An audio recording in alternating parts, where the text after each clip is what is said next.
Ethan Cole never imagined that the worst night of his life would start with a dead jaguar and end with a woman who could destroy him. Stranded on a rain-soaked highway outside Seattle, he had two choices: help the sharp-eyed stranger in the broken-down luxury car, or make it to the blind date that might be his last chance at something more than survival. He chose wrong, or maybe he chose right, because the woman he pulled from the storm turned out to be the exact person waiting for him at that restaurant. A billionaire CEO with secrets darker than the night itself, and a connection so immediate it felt like fate had been watching them both for years. If you believe in second chances built on shattered glass and honesty that cuts deeper than lies, stay with me until the end. Hit that like button, drop a comment with your city so I can see how far this story travels. And let me show you what happens when two people who've lost everything find each other in the wreckage. The rain hit Ethan Cole's windshield like gravel thrown by an angry hand. He squinted through the smeared glass, gripping the steering wheel of his beat-up Ford pickup as the wipers fought a losing battle against the downpour. The highway stretched dark and empty ahead, nothing but wet asphalt and the occasional flash of distant lightning over the Cascade foothills. He was already 20 minutes late. His phone buzzed again in the cup holder. Probably Jessica, his well-meaning but relentless neighbor, checking to make sure he hadn't bailed on the blind date she'd orchestrated with the enthusiasm of a matchmaker who'd seen too many rom-coms. Ethan ignored it. He was going, he'd promised. But that didn't mean he had to be happy about it. The truth was, he couldn't afford to be out tonight at all, not with the mortgage payment on the garage 3 weeks overdue, and Lily's school fees stacking up like a hand of cards he couldn't bluff his way out of. But Jessica had cornered him 2 weeks ago while he was elbow-deep in a transmission rebuild, insisting that he needed to get back out there, and that this woman, some friend of her yoga instructor's cousin, or something equally convoluted, was perfect for him. Ethan doubted that. He doubted most things these days. He pressed harder on the gas, watching the speedometer climb past 60. The restaurant reservation was for 7:30, and it was already 7:45. The place was one of those sleek downtown spots where the menu didn't list prices and the waiters looked at you like they could smell the oil stains on your work boots no matter how hard you scrubbed. He hated places like that. But he'd put on his one decent button-down shirt, the navy one Lily said made him look like a real grown-up, and he'd left her with Jessica's teenage daughter for the night. The least he could do was show up. The lightning cracked again, closer this time, and Ethan's headlights caught something up ahead, a dark shape on the shoulder of the road, barely visible through the sheets of rain. He eased off the gas, frowning. As he got closer, the shape resolved into a car. A very nice car, low and sleek, the kind of vehicle that cost more than his entire business. A vintage Jaguar E-Type, if he wasn't mistaken. British racing green, maybe a 67 or 68, and it was sitting dead on the side of the highway with its hazard lights blinking weakly. Ethan's foot hovered over the brake pedal. He should keep driving. He was already late. Whoever owned a car like that could afford roadside assistance, probably had a membership to some luxury service that would send a flatbed and a bottle of champagne. But then he saw the figure standing beside the car. A woman. Tall, even in the rain. She wasn't waving for help or holding up a phone. She was just standing there, arms crossed, staring at the Jaguar like she was personally offended by its failure to function. Ethan cursed under his breath and pulled onto the shoulder. He left the engine running, flipped on his own hazards, and pushed open the door. The rain hit him immediately, cold and sharp, soaking through his shirt in seconds. He jogged toward the Jaguar, raising a hand. "Hey, you need help?" The woman turned, and Ethan's words caught in his throat. She was beautiful. Not in the soft, approachable way that made you comfortable, but in the kind of way that made you forget what you were about to say. Sharp cheekbones, dark hair pulled back in a sleek ponytail that was somehow still perfect despite the rain, and eyes that studied him with the focus of someone used to making decisions worth millions of dollars in a split second. She wore a black coat that probably cost more than his truck, and heels that had no business being on the side of a highway in a storm. "My car broke down," she said, her voice cool and clipped, like she was stating an obvious fact to someone who might be too slow to notice. Ethan blinked rain out of his eyes. "Yeah, I can see that. You call anyone?" "My phone's dead." She gestured toward the Jaguar with one elegant hand. "And apparently, so is this." He moved closer, eyeing the car. "What happened?" "It just stopped." She frowned. and for a moment something almost human flickered across her face. Frustration, maybe, or embarrassment. I was driving, and then I wasn't. Ethan crouched beside the driver's door, peering inside. The interior was immaculate, cream leather, polished wood trim, the kind of restoration work that took serious money and even more serious obsession. He straightened and popped the hood, or tried to. It took him a second to find the release. "You know anything about cars?" he asked. "I know how to drive them." "That's not the same thing." "I'm aware." He lifted the hood and leaned in, using his phone's flashlight to illuminate the engine. The rain pounded on his back, but he ignored it, scanning the components with the practiced eye of someone who'd spent half his life under hoods just like this one. The engine was pristine. Someone had loved this car. But love didn't keep fuel pumps from dying or ignition coils from failing. "When's the last time you had this serviced?" he called over his shoulder. "I don't know. My mechanic handles that." "Your mechanic's not doing a great job." There was a pause. When she spoke again, her voice had an edge to it. "Can you fix it or not?" Ethan straightened, wiping rain off his face. "Maybe. Depends on what's wrong. Could be the fuel pump. Could be electrical. Could be something else entirely." That's not very reassuring. It's honest.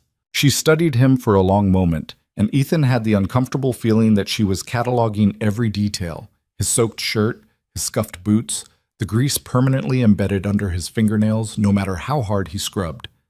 "How much?" she asked finally. "How much what?" "To fix it. Here. Now." Ethan glanced at his watch. 7:52. He was officially screwed on the blind date, but if he could get this woman back on the road in the next 20 minutes, maybe he could still salvage the night. Show up late, apologize, buy a drink, see if Jessica's mystery woman was willing to forgive him. Or he could stand here in the rain and try to resurrect a vintage Jaguar with no tools and no guarantee of success. "I don't know if I can fix it here," he said. "I'd need to get it back to my shop, run some diagnostics." "I'll pay you $1,000. Ethan's brain stuttered. "What?" $1,000, cash. If you can get it running tonight." He stared at her. $1,000. That was the mortgage payment.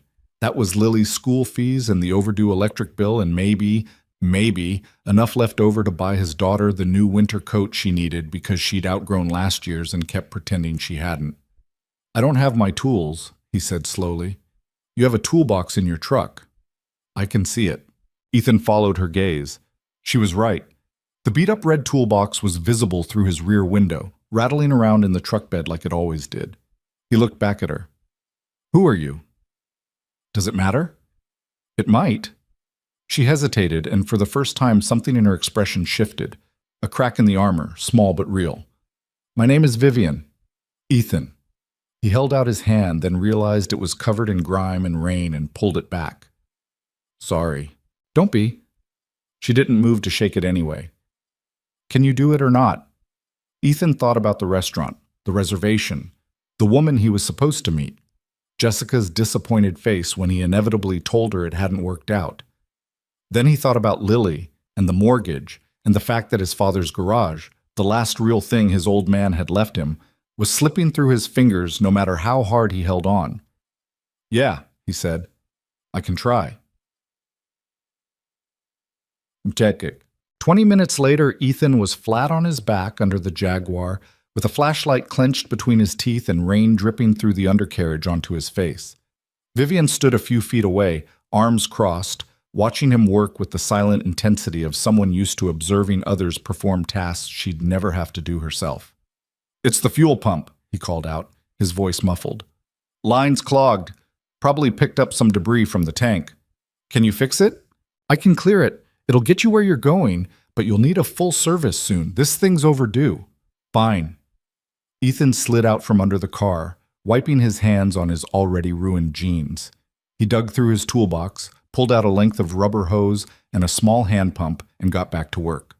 The rain had slowed to a drizzle, but the wind had picked up, cutting through his wet clothes like a blade.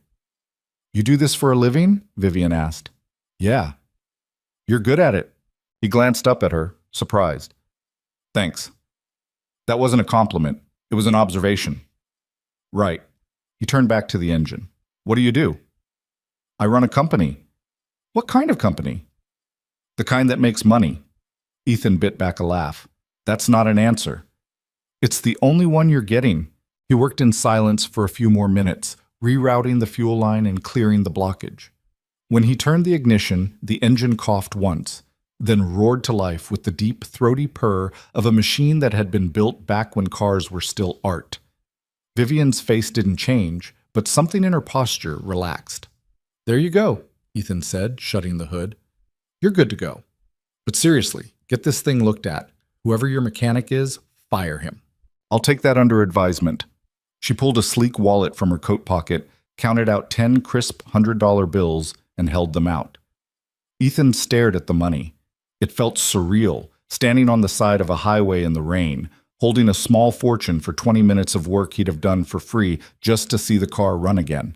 You don't have to. Take it. He took it. Vivian slid into the driver's seat, her movements precise and controlled. She glanced up at him through the open window. Where were you going before you stopped? Blind date. Her eyebrow arched just slightly. You're late. Yeah. She's not going to wait. Probably not. Vivian's lips twitched, almost a smile, but not quite. Good luck, Ethan. And then she was gone, the Jaguar's taillights disappearing into the drizzle like a ghost. Ethan stood there for a long moment, the bills still clutched in his hand, wondering what the hell had just happened. Then he climbed back into his truck, cranked the heat, and checked his phone. 3 missed calls from Jessica, 2 texts. Where are you? She's here. Don't blow this. He stared at the messages, then at the money, then back at the road. He should go home. Apologize to Jessica tomorrow. Count this as another failure in a long line of them. But something stubborn in him, maybe the same part that refused to sell his father's garage no matter how bad things got, made him put the truck in gear and head toward downtown. He was an hour late, soaked to the bone, covered in grease and smelling like motor oil. But he'd made a promise. Sad. The restaurant was the kind of place that made Ethan's jaw tighten the moment he walked through the door. All low lighting and soft music with tables spaced far enough apart that you couldn't accidentally overhear someone else's conversation. The hostess looked him up and down with barely concealed horror. Can I help you? Reservation under Cole. I'm late. She tapped something into her tablet, her expression suggesting that she'd rather call security than seat him.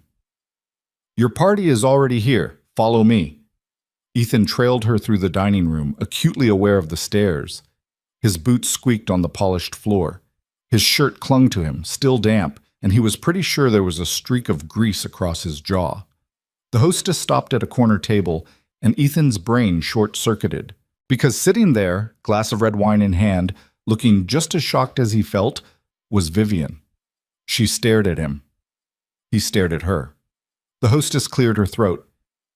Your table, sir. Ethan sank into the chair across from Vivian, his mind racing. The blind date. Jessica's friend's yoga instructor's cousin. The woman he was supposed to meet. It was her. Vivian recovered first. She set down her wine glass with a soft clink, her expression smoothing back into that controlled mask he'd seen on the highway. You're late. I stopped to help someone on the side of the road. How inconvenient for you. She paid me $1,000. Generous. They stared at each other. Then, impossibly, Vivian's mouth quirked up at one corner. It wasn't quite a smile, but it was close. This is absurd. Yeah, Jessica didn't mention you were a mechanic. Jessica didn't mention you were... He gestured vaguely at her, at the restaurant, at the designer coat draped over the back of her chair. Whatever you are. A CEO. Right. A waiter appeared at Ethan's elbow, radiating disapproval. Can I get you started with a drink, sir? Ethan glanced at the menu. No prices, of course. Water's fine. We have sparkling or tap is great. The waiter's smile could have cut glass. Of course. When he left, Vivian leaned back in her chair, studying Ethan with that same unnerving focus she'd used on the highway. You should probably go clean up. I should probably leave. Why? Because I'm covered in grease, soaking wet, and an hour late. And because you... He stopped, trying to find the right words. You don't want to be here any more than I do. That's true. So why are we doing this? Vivian picked up her wine glass again, swirling it gently. Jessica is persistent. Tell me about it. She cornered me at a charity gala last month, insisted I needed to meet someone real. She said the word like it was foreign to her. Apparently I've been dating the wrong kind of men. Have you? Yes. The waiter returned with Ethan's water and a look that suggested he'd rather be anywhere else. Are you ready to order? Vivian glanced at Ethan. He looked down at the menu. Descriptions like pan-seared diver scallops with butternut squash puree and truffle oil that told him absolutely nothing about what he'd actually be eating. I have no idea what any of this is, he admitted. The waiter's expression turned pitying. Perhaps I could recommend We're leaving, Vivian said. Ethan blinked. What? She stood, pulling on her coat in one smooth motion. This place is terrible. The wine is overpriced, the music is insipid, and I have no interest in spending the next hour pretending to enjoy food I can't pronounce. She looked at Ethan. There's a diner 2 blocks from here. They have burgers. You want to go to a diner? I want to have a conversation that doesn't make me want to put my head through a wall. Coming? Ethan stood slowly, still processing. The waiter looked like he might faint. Yeah, Ethan said. Okay. That's. The diner was called Lucky's, and it was the exact opposite of the restaurant they'd just abandoned. Bright fluorescent lights, cracked vinyl booths, a laminated menu that had clearly been wiped down 1,000 times. The smell of grease and coffee hung in the air like a welcome. They slid into a corner booth. A waitress with a name tag that read Doreen appeared almost immediately, looking supremely unbothered by Vivian's designer coat or Ethan's disheveled appearance. What can I get you, hun? Cheeseburger, Vivian said. Extra pickles, fries, and coffee. Doreen turned to Ethan. Same. You got it. When she left, Vivian shrugged out of her coat and folded it neatly beside her. Without it, she looked smaller somehow. Still sharp, still composed, but more human. So, Ethan said, this is weird. Extremely. How did Jessica even set this up? She's apparently friends with my assistant. They go to the same yoga class. Vivian shook her head. I agreed because it seemed easier than arguing. I didn't think I'd actually show up. But you did. I was curious. She met his eyes. And lonely, if I'm being honest. The word hung between them, raw and unexpected. Yeah, Ethan said quietly. Me too. Doreen returned with 2 mugs of coffee, thick and black and probably strong enough to strip paint. Vivian wrapped her hands around hers, staring into it like it held answers. Tell me about your daughter, she said. Ethan's eyebrows shot up. How do you... Jessica mentioned it. 7 years old, right? Lily. Yeah. He couldn't help the smile that crept onto his face. She's the best thing that ever happened to me. Smart as hell, stubborn as hell. She wants to be a mechanic when she grows up, which her teacher thinks is limiting her potential, but I think is the best idea she's ever had. She lives with you? Full time. Her mom's not in the picture. Vivian nodded slowly. That must be hard. Some days more than others. He took a sip of coffee. It burned all the way down. What about you? Kids? No. Marriage? Almost. Once. It didn't work out. What happened? She was quiet for a long moment. He wanted me to be smaller, not physically, smaller in every other way that mattered. I refused. Good. Her eyes snapped to his. Good? Anyone who wants you to be smaller doesn't deserve you in the first place. Something shifted in her expression. Surprise, maybe, or something deeper. Before she could respond, Doreen arrived with their burgers, thick and messy and perfect. They ate in comfortable silence for a while, and Ethan couldn't remember the last time food had tasted this good. Or maybe it wasn't the food.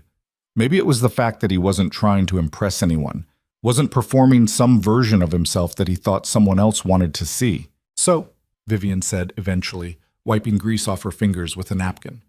Mechanic. Your own shop? Yeah, my dad's, originally. He passed 3 years ago. I'm sorry. Thanks. Ethan stared at his plate. The shop's not doing great. I'm good at the work, but I'm terrible at the business side of things. Bills keep piling up faster than I can pay them. Have you thought about selling? Every day. He looked up at her. But I can't. It's the last thing I have of him, you know? The last proof that he was here, that he built something that mattered. Vivian nodded slowly. I understand that. My father built a company from nothing. When he died, everyone expected me to sell it, take the money, live off the inheritance. I kept it instead, grew it, made it mine.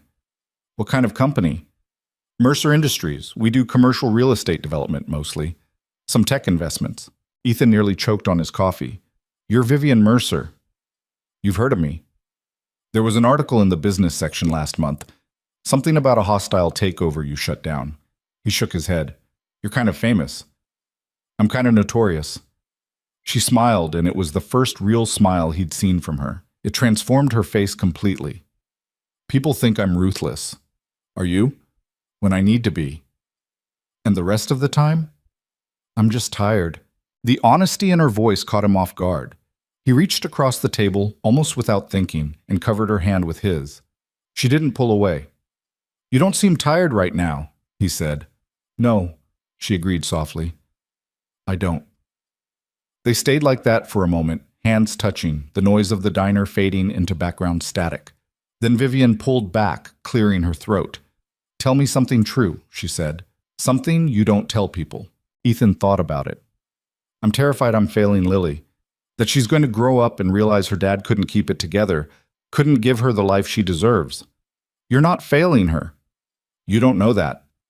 I know you stopped in the rain to fix a stranger's car even though you were late for something important. I know you talk about her like she hung the moon. That's not failure. Ethan swallowed hard. Your turn. Vivian looked down at her hands. I'm terrified that I'm so good at being alone that I've forgotten how to be anything else. That I've built these walls so high no one will ever want to climb them.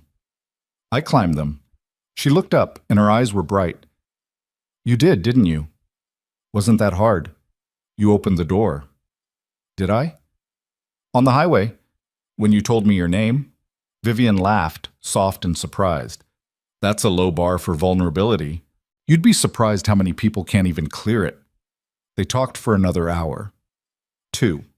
Ethan lost track of time somewhere between Vivian's story about firing a board member who'd called her sweetheart in a meeting and his story about the time Lily had taken apart the toaster to see how it worked and nearly electrocuted herself in the process. It was easy. That was the thing that kept surprising him. Talking to her was easy in a way nothing else in his life had been for a long time. When they finally left the diner, it was past midnight. The rain had stopped, leaving the streets slick and shining under the streetlights. Vivian's Jaguar was parked down the block, looking wildly out of place next to Ethan's beat-up truck. They stood there on the sidewalk, neither quite ready to leave. Thank you, Vivian said, for tonight, for fixing my car, for not running away when you realized who I was. Thank you for the burger, she smiled. We should do this again. Yeah, if you want to. I want to. Vivian pulled out her phone, handed it to him. Put your number in. He did, his fingers clumsy on the screen. When he handed it back, their hands brushed, and he felt that same electric jolt he'd felt under the highway lights. Good night, Ethan. Good night, Vivian. She walked to her car, heels clicking on the wet pavement. Before she got in, she turned back. For what it's worth, she called. I think you're doing just fine. With Lily. With everything. Then she was gone, the Jaguar purring off into the night, and Ethan stood alone on the empty street, grinning like an idiot. For the first time in 3 years, the future didn't feel quite so heavy. Ethan woke up the next morning to Lily sitting cross-legged at the foot of his bed, staring at him with the intensity of a detective trying to crack a case. You're being weird, she announced. He groaned and pulled the pillow over his face. It's Sunday. Go away. You smiled at your phone last night 3 times. I counted. That's called invasion of privacy. That's called you have a girlfriend and you're trying to hide it. But you're really bad at hiding things. She poked his leg through the blanket. Jessica says you went on a date with someone fancy and that you showed up late and soaking wet like some kind of movie character. Ethan sat up, rubbing his face. Jessica talks too much. Jessica makes good pancakes and tells me interesting stuff about your life that you never tell me yourself. Lily tilted her head. So, is it true? Do you have a girlfriend? I don't know what I have. That's a yes. That's a maybe. What's her name? Ethan sighed, knowing he wasn't going to win this. Vivian? Is she nice? Yeah, she is. Does she know about cars? Not really, but she drives a 1967 Jaguar E-Type that's worth more than our house. Lily's eyes went wide. Can I see it? Maybe someday. Is she pretty? Very. Is she going to come over? I don't know yet, Lil. We're figuring things out. Lily studied him for a long moment, her expression serious in that way that made her seem much older than 7. Are you happy? The question caught him off guard. What? Are you happy? When you talk about her, you look different, less tired. Ethan pulled her into a hug, pressing his face into her hair. Yeah, kiddo, I think I might be. Good. You should be happy more. Working on it. When they went downstairs, Jessica was already in the kitchen, because apparently she'd just claimed permanent residence in his house at some point, and he'd missed the memo. She was scrambling eggs and humming something off-key, looking far too pleased with herself. Morning, lovebird, she said without turning around. I'm not a lovebird. You texted someone good night with a smiley face last night. You're absolutely a lovebird. How do you even know that? Lily told me. Ethan shot his daughter a look of betrayal. She shrugged, completely unrepentant, and sat down at the table. Jessica set plates in front of them and finally turned to face him, her expression shifting from teasing to something more serious. So, you going to see her again? Yeah, this afternoon, actually. Where? Her office. Jessica's eyebrows went up. Her office. That's formal. She wants to talk about something. About what? Ethan hesitated. He hadn't told Jessica about the garage situation yet, about how close he was to losing everything. Pride, maybe, or shame, or just the bone-deep exhaustion of admitting out loud that he was failing at the one thing his father had trusted him to protect. Business stuff, he said finally. Jessica didn't push, but the look she gave him said they'd be having a longer conversation about this later, whether he wanted to or not. After breakfast, Ethan spent the morning in the garage, trying to distract himself by working on the Mustang. Lily helped, handing him tools and asking 1,000 questions about fuel injection and compression ratios. She was getting good at this, he realized. Really good. She understood engines the way some kids understood math or music. Intuitively, like she could see how all the pieces fit together before anyone explained it to her. Dad? She said, lying on her back under the chassis beside him. Yeah? When I grow up, can I work here? With you? His chest went tight. If that's what you want. It's what I want. Then yeah, absolutely. She was quiet for a moment, the only sound the clink of metal on metal. Then, promise you won't sell it? Ethan went still. Why would you think I'd sell it? I heard you on the phone last week talking to someone about money. You sounded scared. He closed his eyes, hating that she'd heard that. Hating that he'd been careless enough to let her overhear. I'm not selling the garage, Lily. I promise. Even if things get bad? Even then. It was a promise he wasn't entirely sure he could keep, but he said it anyway, because she needed to hear it and because he needed to believe it himself. At 1:30, he cleaned up, changed into the least oil-stained clothes he owned, dark jeans and a button-down shirt that Lily immediately declared made him look like a real adult, and headed downtown. The Mercer Industries building looked even more intimidating in daylight. All glass and steel and sharp angles, the kind of place that made you feel like you needed a college degree just to walk through the lobby. Ethan parked his beat-up truck in the visitor lot, trying not to notice the Teslas and BMWs surrounding it like they were embarrassed to be seen with it. The security guard at the front desk barely looked up. Name? Ethan Cole. I'm here to see Vivian Mercer. The guard typed something, waited, then nodded. Executive floor, elevators on your right. The elevator was glass-walled and smooth, rising so fast Ethan's ears popped. Through the transparent walls, he watched the city spread out below. The sound glittering in the distance, ferries cutting white lines through the water. The market district clustered near the piers.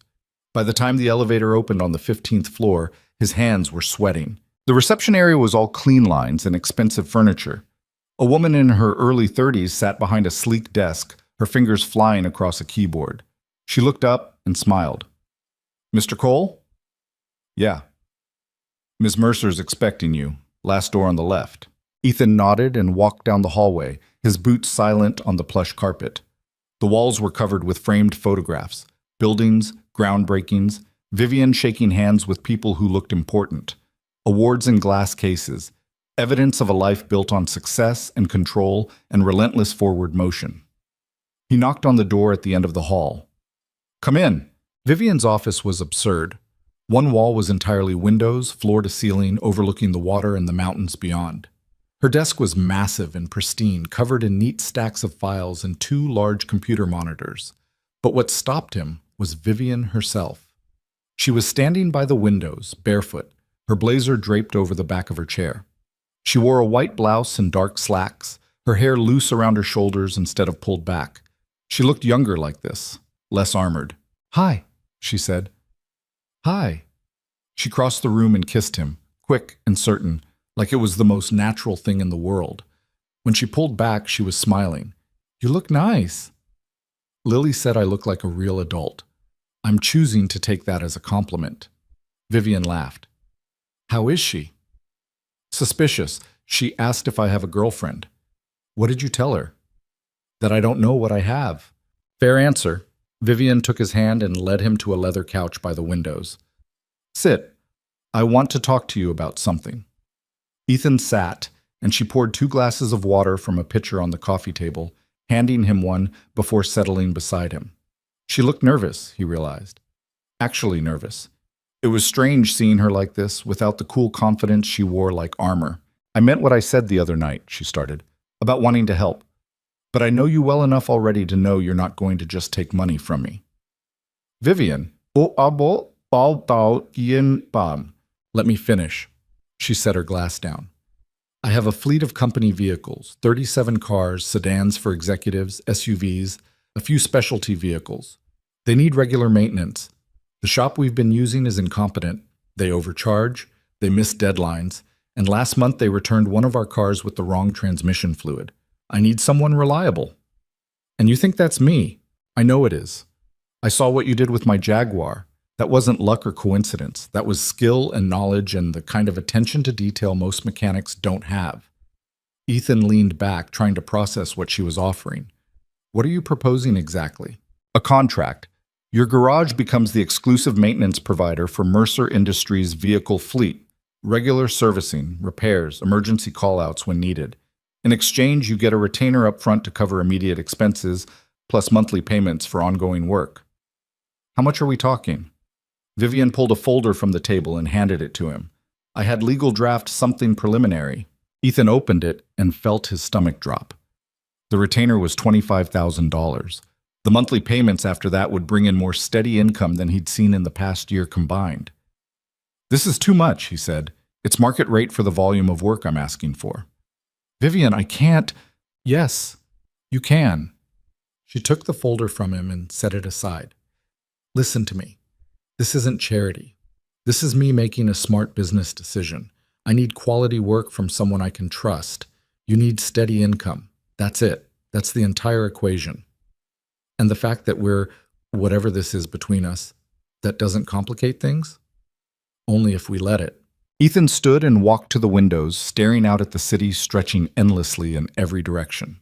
His garage was out there somewhere, struggling and half-broken, held together with duct tape and stubbornness. His daughter was at home, trusting him to keep the roof over her head and the lights on and the world steady beneath her feet. And here was Vivian, offering him a way to do all of that. But taking it felt like admitting he'd failed, like admitting he wasn't strong enough or smart enough or good enough to save his father's legacy on his own. I don't want you to think I'm using you, he said quietly. Vivian came up beside him. I don't. How can you be sure? Because if you were, you would have said yes immediately instead of standing here trying to talk yourself out of it. She touched his arm. Ethan, I've dealt with people trying to use me my entire adult life. Men who wanted access to my money, or my connections, or my influence. I know what that looks like. And this isn't it. What is it then? It's 2 people helping each other in a way that makes sense for both of them. She turned him to face her. You're good at what you do. Better than you give yourself credit for. And I need that. So stop thinking of this as me rescuing you and start thinking of it as a partnership. A partnership. Yes.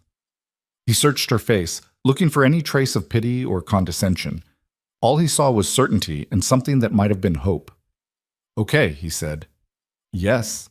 Vivian's smile was like sunrise breaking through clouds. Good. I'll have legal finalize everything. You should have the contract and the first payment by Wednesday. Just like that? Just like that. She kissed him again, slower this time. Now come on. I want to show you something. She led him through a side door into a smaller room, a private lounge with leather furniture, a full bar, and more windows. She poured 2 glasses of bourbon and handed him one. To partnerships, she said, raising her glass.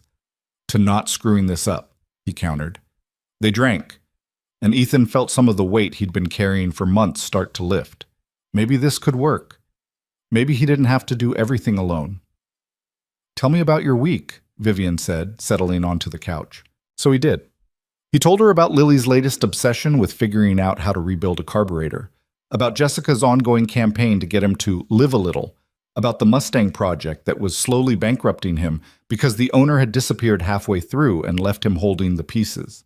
Vivian listened without interrupting, her attention completely focused on him in a way that made him feel like he was the only person in the world who mattered. When he finished, she was quiet for a moment.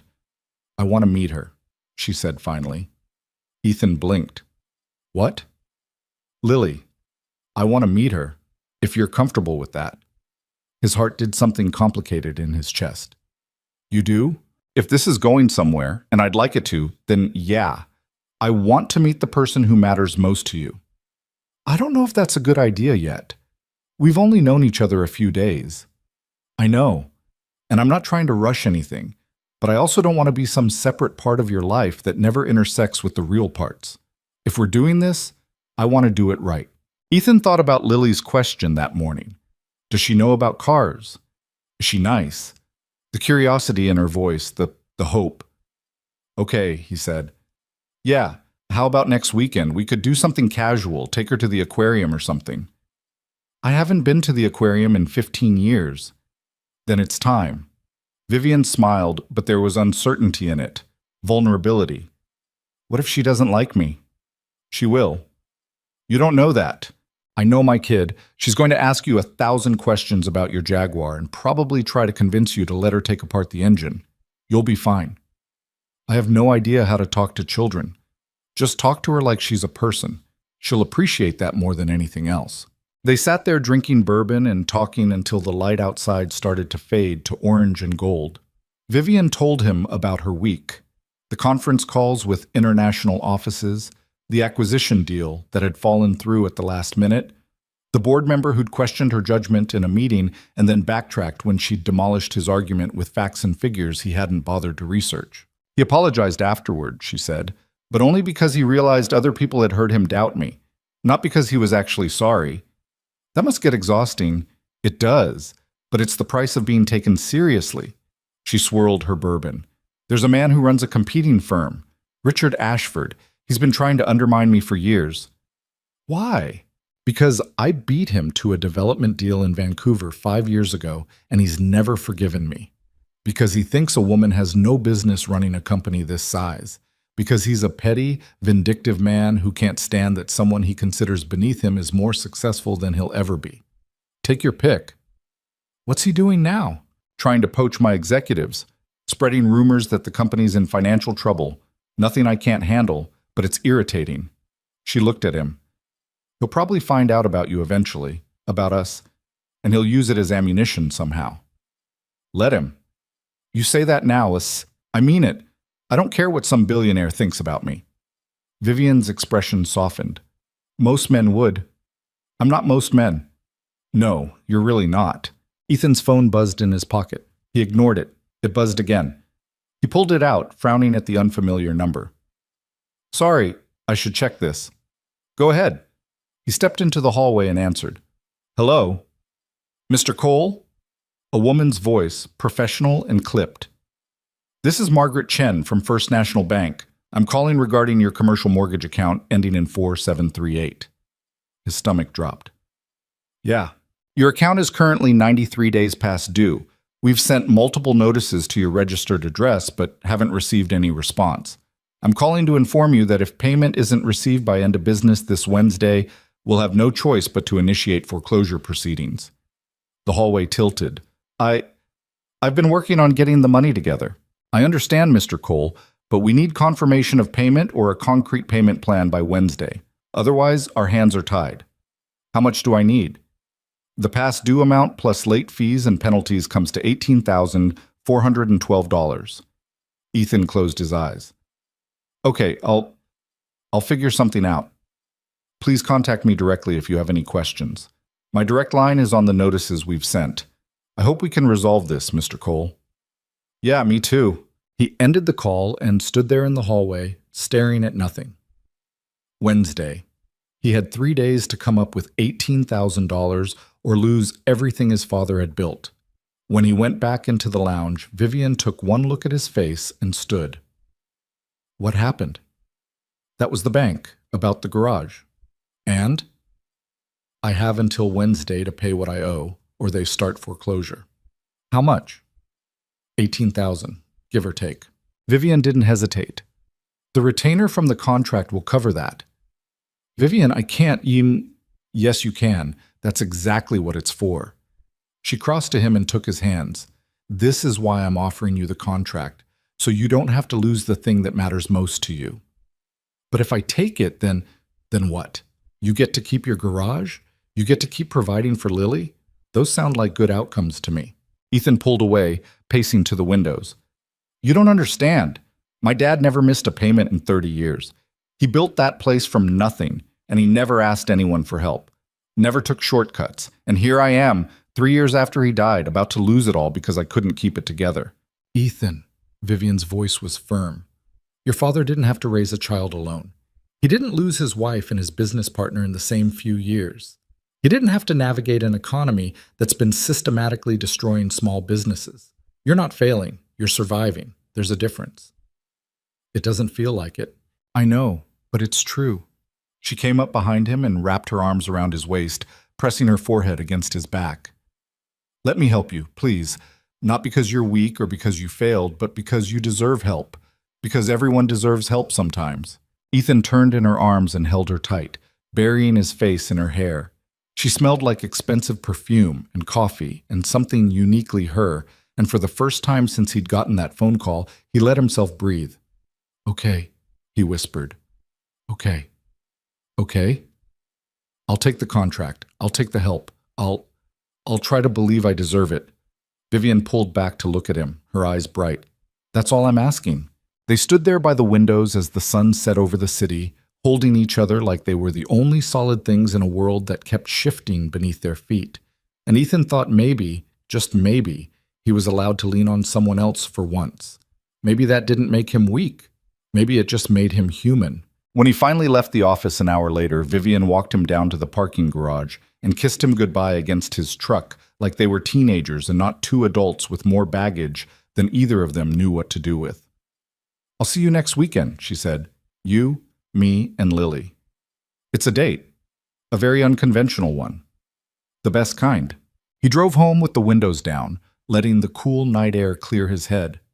When he got there, Lily was in the garage with Jessica, both of them covered in grease and arguing good-naturedly about the proper way to gap spark plugs. Dad! Lily looked up, beaming. We fixed the Mustang's timing. Well, Jessica mostly fixed it, but I helped. Did you now?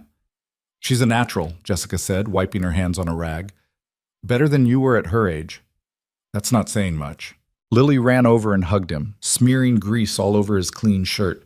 He didn't care. He held her tight and thought about Vivian's words. You deserve help. You deserve good things.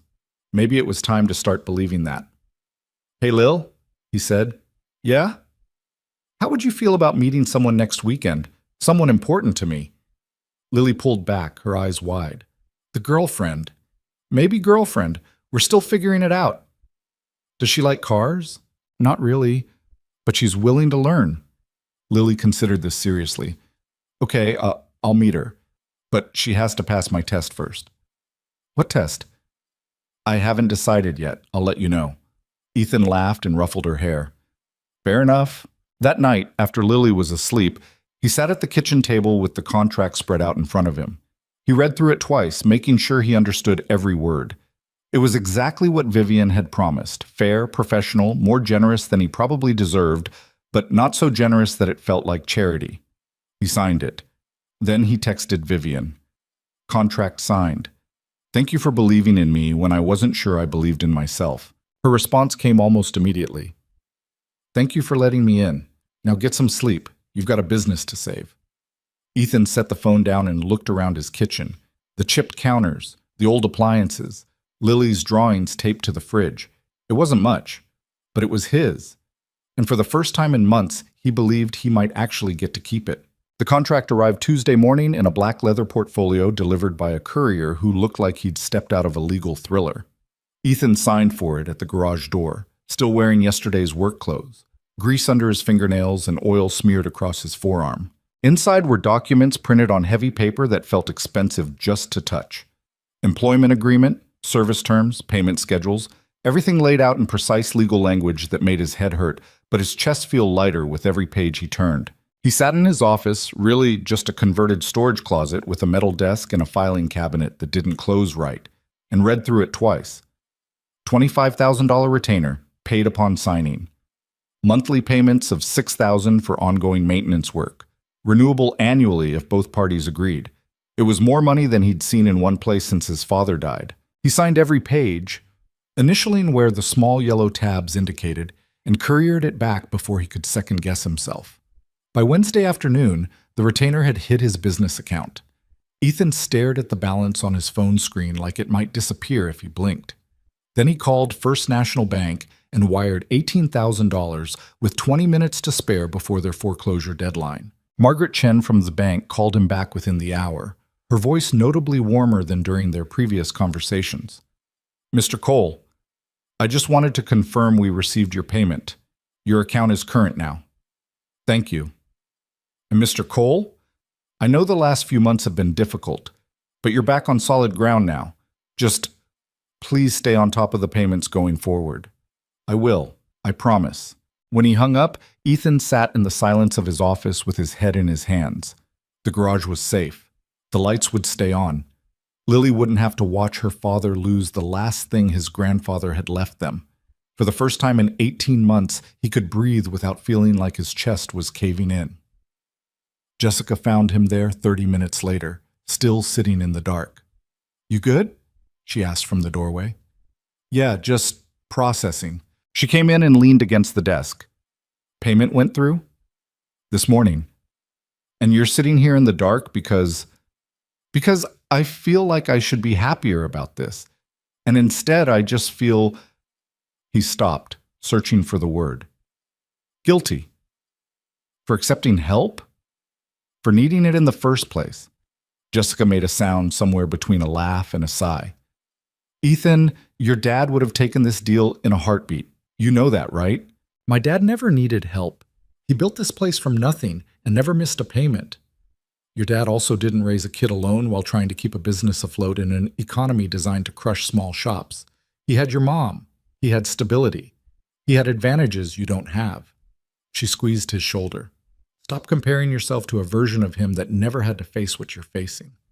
That's what Vivian said. Then Vivian's smart. Listen to her. Ethan looked up. Don't know how to do this. Do what? Be with someone who fixes things, who makes problems disappear with a phone call and a checkbook. You're not with someone who fixes things. You're with someone who saw you struggling and offered you a partnership that benefits both of you. That's different. Is it? Yes. Jessica's voice was firm. And if you can't see that, you're going to ruin something good because you're too proud to admit you deserve good things. She left him with that, and Ethan sat alone for a while longer before finally standing up and getting back to work.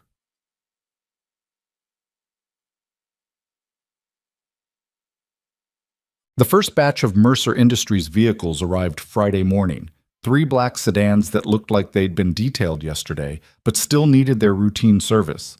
Ethan walked around each one, making notes, checking tire pressure and fluid levels, and all the small things that separated adequate maintenance from the kind of work his father would have been proud of. He dove in with a focus he hadn't felt in months. Oil changes, brake inspections, fluid flushes. He rotated tires, checked alignments, replaced cabin air filters that should have been changed 2,000 miles ago. By Saturday afternoon, all 3 cars were finished and looked better than they had rolling off the lot. When the company driver came to pick them up, he did a walk-around and let out a low whistle. These look brand new. That's the idea. Miss Mercer's gonna be happy. Last shop we used, half the time they'd forget to actually do the work and just charge us anyway. That won't happen here. Good. Because between you and me, she's been looking for someone she could trust with this for over a year. After the driver left, Ethan stood in the empty bay and let himself feel something close to pride. This was real work. Honest work. The kind of steady income that could actually build something instead of just keeping the lights on for another month. His phone buzzed. Vivian. How'd the first service go? He typed back. Good. Driver seemed impressed. That's because you're good at what you do. You haven't seen the work yet. Don't need to. I trust you. Ethan stared at those 3 words for longer than he should have. He saved the message and went back to work. Saturday arrived with Lily waking him up at 7 by jumping on his bed like it was a trampoline. Today's the day, she shouted. Today's what day? He mumbled into his pillow. Vivian's bringing her car, the Jaguar. You said I could help change the oil. Right. He'd forgotten he'd agreed to that. What time is it? 7:03. She's coming at 10. That means we have 2 hours and 57 minutes to get ready. Lily, we don't need 3 hours to get ready. I do. I made a list of questions. Of course she did. By 9:30, Lily had changed clothes 4 times and was currently wearing jeans, sneakers, and her favorite t-shirt that said fossil fuels with a cartoon dinosaur. She'd also prepared a stack of index cards with questions written in her careful 7-year-old handwriting. Ethan picked one up. What's the displacement of a 1967 Jaguar E-Type inline-6 engine? 4.2 liters, obviously. Obviously. Do you think she'll know? Lily, it's her car. She probably knows. Yeah, but rich people sometimes don't actually know things about their stuff. They just pay other people to know. Where did you learn that? TV, Ethan sighed. Just be nice, okay? She's nervous about meeting you. Lily looked up, genuinely surprised. Why? Because you're important to me, and she wants you to like her. Well, I'll like her if she's cool, and if she knows about her car. That's fair. At exactly 10 o'clock, they heard the deep rumble of the Jaguar's engine coming up the street. Lily's head snapped toward the window like a dog hearing a treat bag open. She's here! They went outside just as Vivian pulled into the driveway. The Jaguar was even more beautiful in daylight. British racing green paint gleaming, chrome details catching the sun. Vivian shut off the engine and climbed out, wearing jeans and a white button-down with the sleeves rolled up. She looked nervous. Hi, she said. Lily didn't waste time on pleasantries. She walked straight to the Jaguar and crouched down to examine the front grille, her face serious. 1967 E-Type Series 1.5, she announced. 4.2-liter inline-6, triple SU carburetors, approximately 265 horsepower. Original or restored? Vivian blinked, clearly not expecting an interrogation. Mostly original. The engine was rebuilt about 8 years ago, but they kept it period correct. Good. Restomods are cheating. Lily stood and stuck out her hand. I'm Lily. You can call me Lily. It's nice to meet you. Vivian shook her hand solemnly. Vivian, you can call me Vivian. Your dad's told me a lot about you. Like what? Like you're smarter than most adults he knows and you want to be a mechanic when you grow up. That's true. Did he tell you I already know how to gap spark plugs and bleed brake lines? He didn't mention that. Well, I do. Dad taught me. Lily walked around the car, running her hand along the fender. Can we change the oil now? Ethan stepped in. Lily, maybe let Vivian get settled first. It's okay. Vivian smiled. I promised her she could help. Let's do it. They pulled the Jaguar into the garage bay and Lily immediately started gathering tools like a tiny pit crew. Ethan walked Vivian through what they'd be doing while Lily set up the oil drain pan and located the filter wrench. You sure you want to get your hands dirty? Ethan asked Vivian. Absolutely. I've owned this car for 6 years and I've never actually seen what's under it. That's about to change. They worked together, Ethan explaining each step while Lily handed him tools and Vivian watched with the focused attention of someone trying to memorize everything. When Ethan loosened the drain plug and hot oil started pouring out, Lily launched into an explanation of viscosity ratings that was more detailed than most ASE certification courses. Vivian listened without interrupting, asking questions that Lily answered with the authority of someone 3 times her age. You really know your stuff, Vivian said. Dad says if you're going to do something, do it right. Half doing stuff is worse than not doing it at all. Your dad's smart. I know. They finished the oil change in 45 minutes. Lily insisted on checking the dipstick herself to make sure the level was correct, then gave Vivian a thumbs up. You're good to go for another 3,000 miles, but check it every week because British cars like to leak. I'll remember that. Ethan cleaned up while Lily showed Vivian around the garage, pointing out the Mustang project and explaining in excessive detail why the previous owner had been an idiot for using the wrong weight oil. When Lily ran inside to wash her hands, Vivian turned to Ethan. She's incredible. Yeah, she is. And terrifying, in the best way. That's pretty accurate. Vivian stepped closer, her voice dropping. Thank you for this, for letting me be part of it. Thank you for wanting to be. She kissed him, quick and soft, and when they broke apart, Lily was standing in the doorway with a look of theatrical disgust on her face. Gross. You're going to have to get used to that, Ethan told her. I know, doesn't mean I have to like it. She turned to Vivian. Do you want to stay for lunch? Dad's making grilled cheese. It's the only thing he's actually good at cooking. Vivian looked at Ethan, eyebrows raised.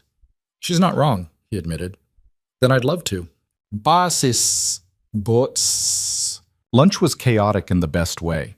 Lily asked approximately 4,000 questions about everything from Vivian's favorite color to whether she thought dolphins were overrated compared to octopuses. Vivian handled it all with the same calm focus she probably used in board meetings, and by the time they finished eating, Lily had declared her pretty cool for a grown-up. After lunch, Vivian's phone rang. She glanced at the screen and her expression shifted. I need to take this, excuse me. She stepped outside and through the window Ethan could see her pacing, her free hand gesturing as she talked. When she came back in 10 minutes later, she looked tired. Everything okay? He asked. Work thing. Richard Ashford's apparently been making calls, spreading rumors that Mercer Industries is overextended and struggling financially. Is that true? No, but it doesn't matter. The rumor's out there now, and I'm going to spend the next week putting out fires and reassuring investors. I'm sorry. Not your fault. She sat down at the table. This is just what he does. He can't beat me legitimately, so he tries to undermine me through gossip and innuendo. Lily looked up from her coloring book. What's innuendo? It's when someone implies something bad without actually saying it directly, Vivian explained. That's stupid. Very stupid, but effective. Can't you just tell everyone he's lying? It's more complicated than that. In business, sometimes the truth matters less than what people believe. Lily frowned, processing this. That doesn't seem fair. It's not. Ethan reached across and squeezed Vivian's hand. What do you need? Honestly, just this. Being here, not thinking about work for a few hours. We can do that. They spent the rest of the afternoon in the garage.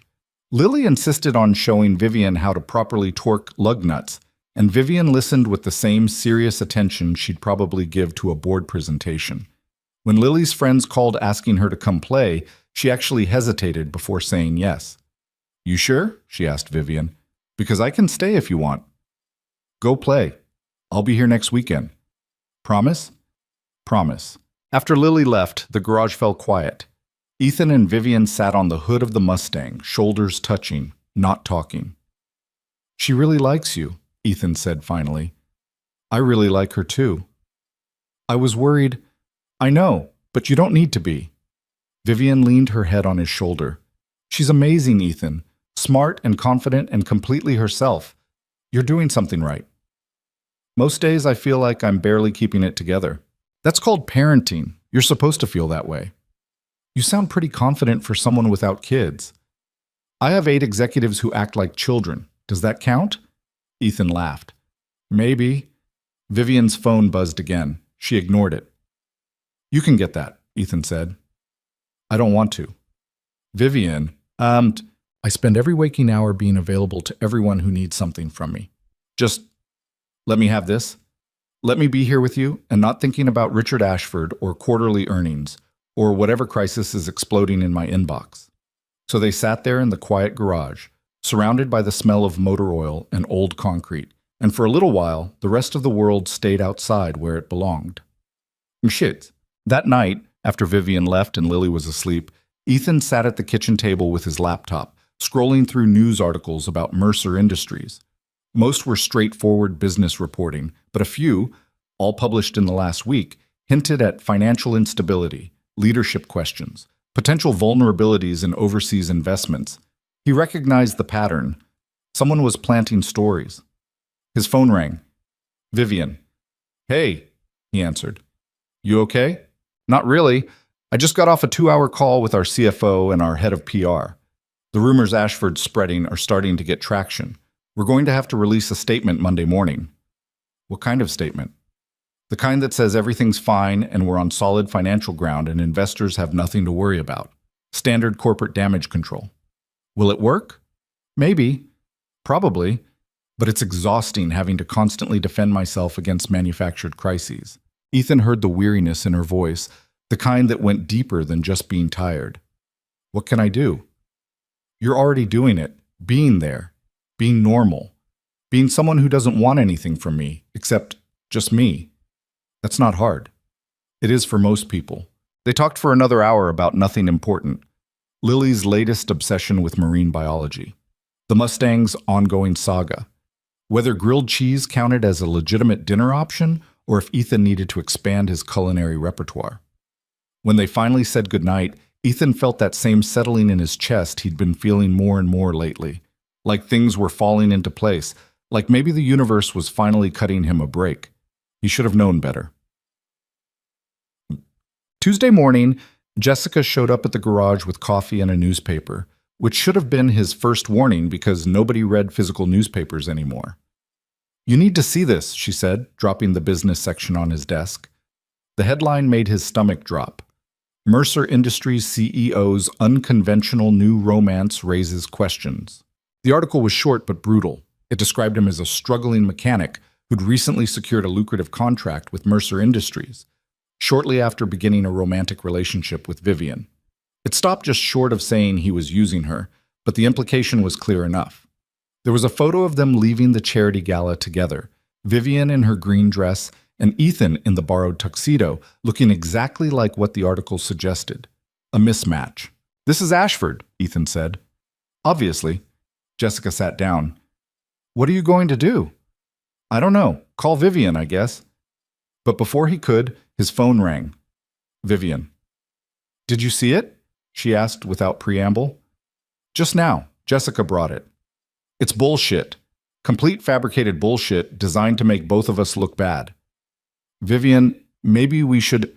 Don't. Don't you dare say we should stop seeing each other because of this. I wasn't going to say that.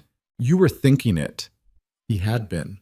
This makes you look bad, like you're mixing business with your personal life in ways that benefit me unfairly. I don't care what it looks like. The contract is legitimate, the work is real, and what we have is nobody's business but ours.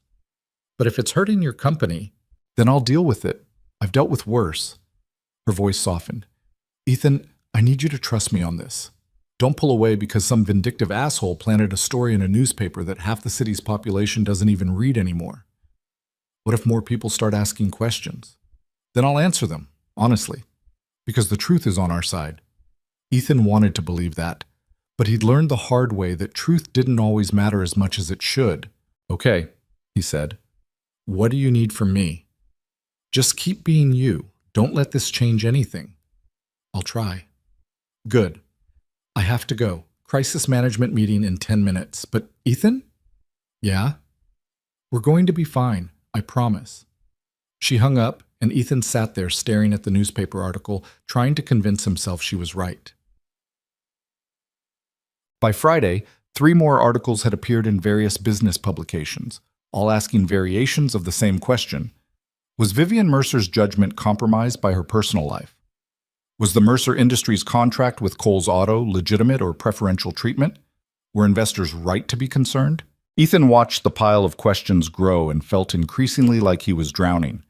Every time his phone rang with a number he didn't recognize, he assumed it was a reporter. He stopped checking social media because the comment sections were toxic. Jessica kept the coffee coming and told him to ignore it. Lily asked why people were being mean about Vivian and didn't understand his explanation that sometimes adults were just cruel for no good reason. And Vivian was a fortress. She released statements. She took calls from investors. She gave an interview to a financial news network where she calmly dismantled every insinuation with facts and documentation. But Ethan could hear the strain in her voice when they talked at night, could feel the weight of it even through the phone. Saturday morning, she showed up at the garage unannounced, driving the Jaguar, wearing jeans and looking exhausted. "Hi," she said. "Hi." He set down the wrench he'd been holding. "You okay?" "No, but I needed to see you." He pulled her into a hug, holding her tight while she pressed her face against his shoulder. "This is all my fault," she said, muffled against his shirt. "No, it's not. If I hadn't pushed for the contract, if I'd just left things alone, then I'd have lost the garage and we'd both be miserable. Vivian, you didn't do anything wrong. I pulled you into my world, into this mess. I walked into it willingly, eyes open." He pulled back to look at her. "And I'd do it again. Even knowing what you know now? Especially knowing what I know now." She kissed him, desperate and certain, and he kissed her back like he could somehow absorb all the pressure she was carrying. When they broke apart, she was crying. "I'm so tired," she whispered. "I know. I've been fighting my whole life, fighting to be taken seriously, fighting to keep what's mine, fighting men like Richard who think they can destroy me because I won't play by their rules. And I'm so tired of it." Ethan led her to his office and sat her down on the ancient couch against the wall. He made coffee in the tiny machine that sputtered and hissed, and they sat together in the quiet while the garage hummed with weekend activity outside. "What do you need?" he asked. "I don't know. For this to be over, for people to just leave us alone." "What if they don't? Then I keep fighting, because that's what I do." She looked at him, her eyes red. "But I need to know you're still in this, that you're not going to wake up one day and decide it's too much. I'm in this, Vivian, all the way. Even if it gets worse before it gets better? Even then."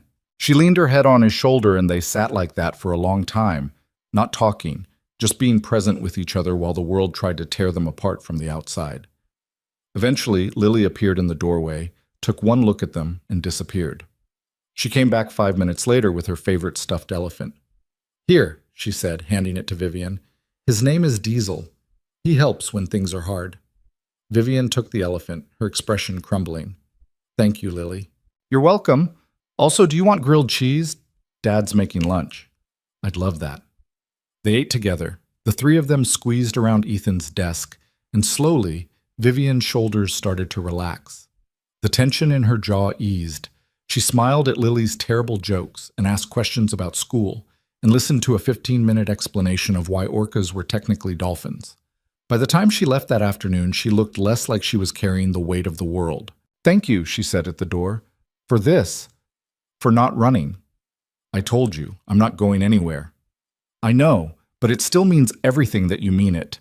She drove away in the Jaguar, and Ethan stood in the driveway watching until she disappeared around the corner. Behind him, Lily said quietly, "She's really sad." "Yeah, she is." "Is it because of the newspaper stuff?" "Partly." "That's stupid. People are stupid." "Sometimes, yeah." Lily slipped her hand into his. "Are you going to fix it?" "I don't know if I can, kiddo." "You're good at fixing things. Not things like this." "Then what are you going to do?" Ethan looked down at his daughter, this fierce little person who believed he could solve any problem if he just tried hard enough. "I'm going to be there," he said. "However she needs me. That's all I can do." Lily nodded seriously. "That's probably enough." Ethan hoped she was right. The attacks escalated over the next 2 weeks. More articles appeared, each one more pointed than the last, questioning Vivian's judgment, her business practices, her motivations. Someone leaked details about the contract, redacted, but enough to make it look suspicious. Social media picked it up, and suddenly everyone had an opinion about whether a CEO should be dating her mechanic. Ethan stopped reading the comments after the first 100. They ranged from merely condescending to outright vicious, and none of them knew anything about who he was or what he and Vivian actually had. The garage stayed busy, which helped. More Mercer Industries vehicles came in for service, and Ethan threw himself into the work with single-minded focus. Oil changes, brake jobs, transmission flushes. He documented everything meticulously, took photos, kept detailed records. If anyone ever questioned whether he was earning that contract, he'd have proof. But the pressure was getting to Vivian. He could hear it in her voice during their nightly calls, see it in her face when she came by the garage on weekends. She smiled less, slept less. The dark circles under her eyes got deeper no matter how much concealer she used.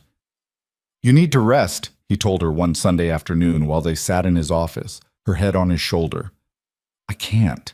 If I slow down even for a second, Ashford will use it as evidence that I'm distracted, compromised. You're human. You're allowed to be tired. Not when there's blood in the water. That's when they circle." Ethan hated that she was right. Hated that the world she lived in was so brutal that exhaustion was seen as weakness instead of just the natural consequence of fighting nonstop. "What if you took a few days off?" he suggested. "Just unplugged. Let your team handle things." Vivian laughed, bitter and sharp. "My CFO would have a heart attack. My board would call an emergency meeting, and Ashford would probably take out a full-page ad celebrating my breakdown. That's not taking time off. That's strategic absence. There's no such thing in my world. You're either present and in control, or you're weak and vulnerable. There's no middle ground. That's insane. That's business." Lily appeared in the doorway, holding a plate of cookies that Jessica had apparently sent over. She took one look at Vivian and frowned. "You look really tired," she said bluntly. "I am really tired." "When's the last time you slept?" "Thursday, I think. Maybe Wednesday." "That's not good. Humans need 8 hours of sleep. I learned that in school." "I'll try to remember that."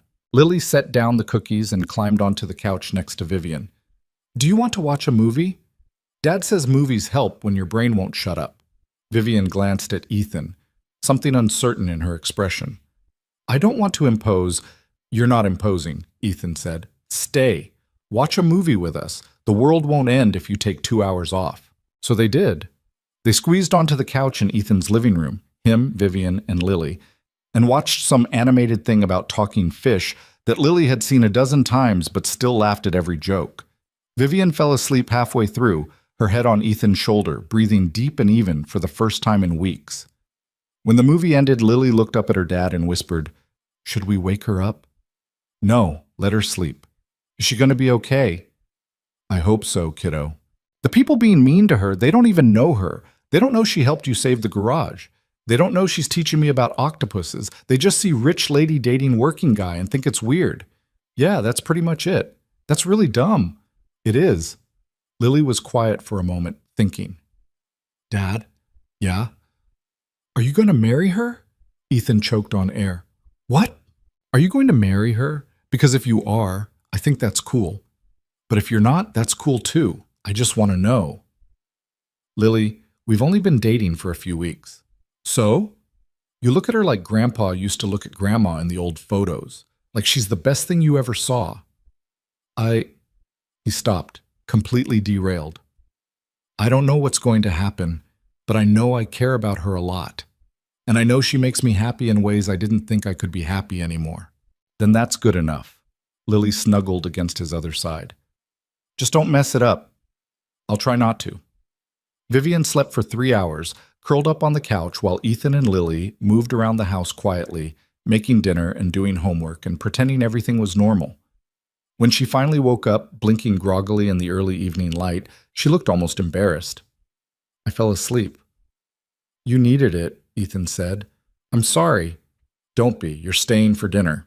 "Ethan, I should probably—" "You're staying for dinner," he repeated, firmer this time.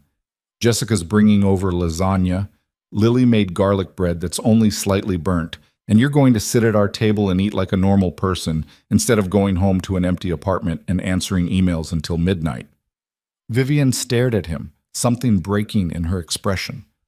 Okay. Dinner was loud and chaotic in the best way. Jessica showed up with lasagna and opinions about everything. Lily delivered a 15-minute lecture about why sharks got an unfair reputation, and Vivian laughed more than Ethan had seen her laugh in weeks. After they ate, Jessica pulled him aside in the kitchen while Vivian helped Lily with her math homework at the dining table. She looks like hell, Jessica said quietly. I know. How much longer can she keep this up? I don't know. She won't admit she's struggling. She just keeps pushing forward like if she stops moving, she'll fall apart. That's not sustainable. I know that too, but I can't make her rest. I can't make her stop fighting. All I can do is be here when she needs me. Jessica squeezed his arm. You're good for her. You know that, right?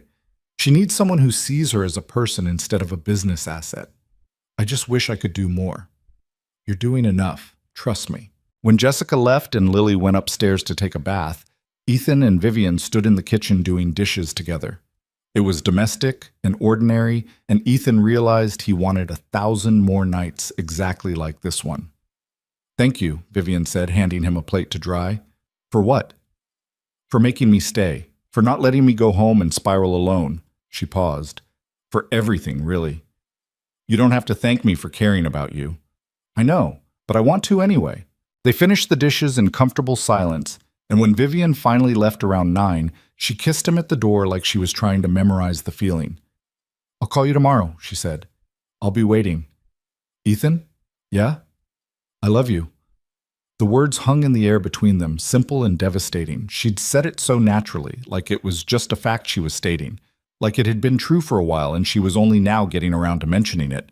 You love me? He said, stupidly. Yeah, I do. I've been trying to figure out when to say it, but there's never a perfect moment, so... She shrugged. I'm saying it now. I love you.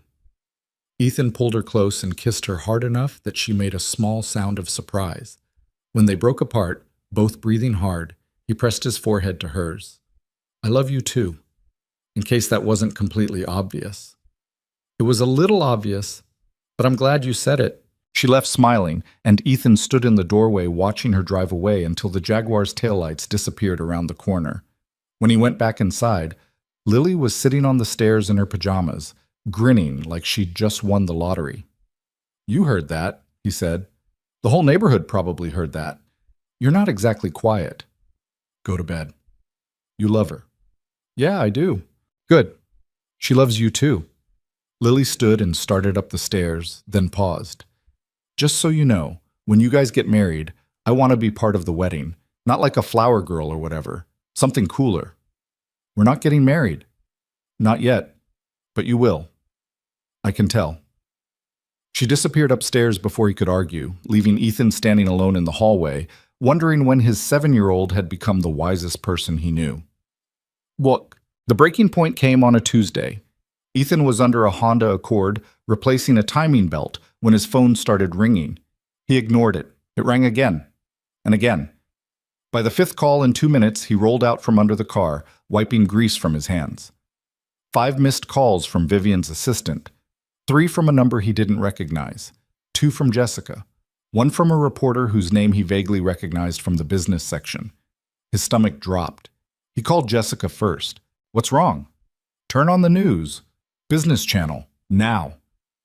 Ethan walked to his office and pulled up the news on his laptop.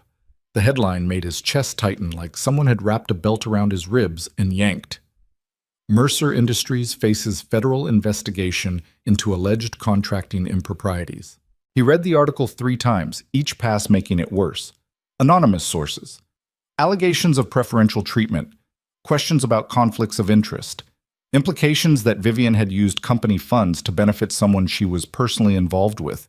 It was all lies wrapped in just enough truth to sound plausible. His phone rang again. Vivian.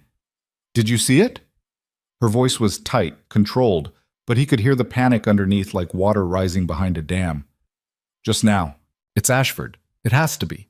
He must have someone inside my company feeding him information, twisting it, making everything look improper when it's all completely legitimate. What do you need? I don't know. My lawyers are already on it. But Ethan, this is bad. Federal investigations don't just disappear. Even if we're cleared completely, the damage is done. Investors are going to panic. The board's going to question my leadership. This could destroy everything I've built. Then we fight it. We show them the contract is legitimate, that everything was above board, that we followed every regulation. It won't matter. Her voice cracked. Don't you understand? In my world, the appearance of impropriety is just as damaging as actual impropriety. It doesn't matter that we did nothing wrong. It matters that it looks questionable. Ethan sat down hard in his desk chair, the reality of what she was saying settling over him like concrete. So what are you saying? I'm saying... She stopped. He heard her breathing, trying to steady herself. I'm saying maybe we need to put some distance between us, publicly, just until this blows over. The words hit like a physical blow. You want to break up. No, I don't want that at all.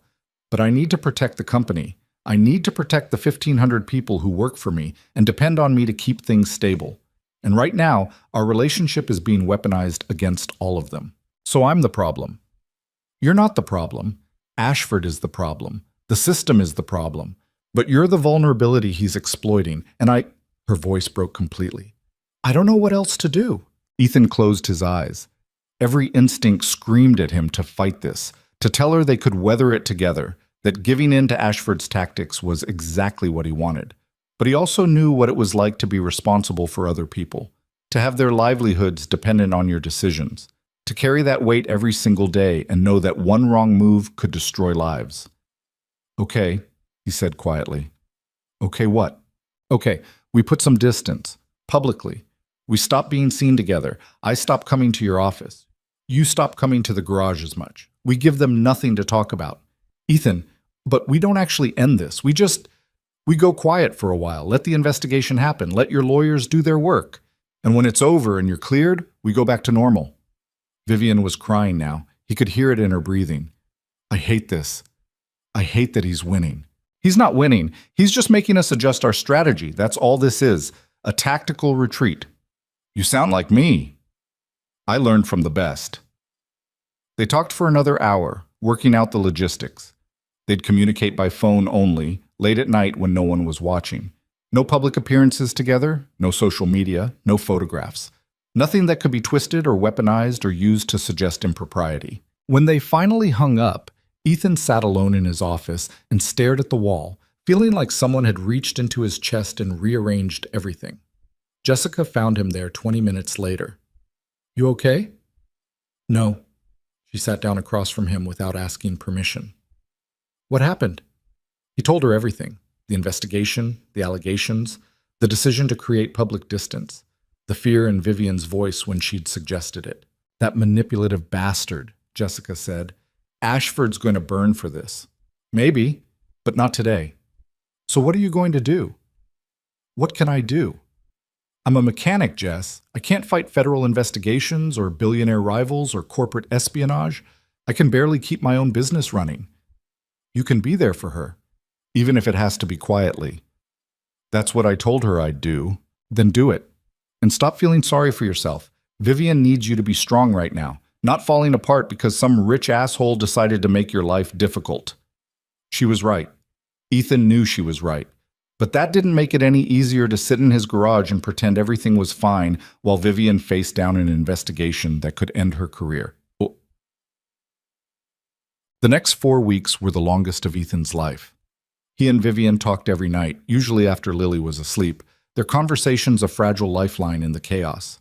She told him about the investigation, the endless interviews with federal agents who looked at her like she was already guilty, the audits of company records going back 5 years, the depositions from employees who were terrified they'd somehow be implicated in something they didn't understand.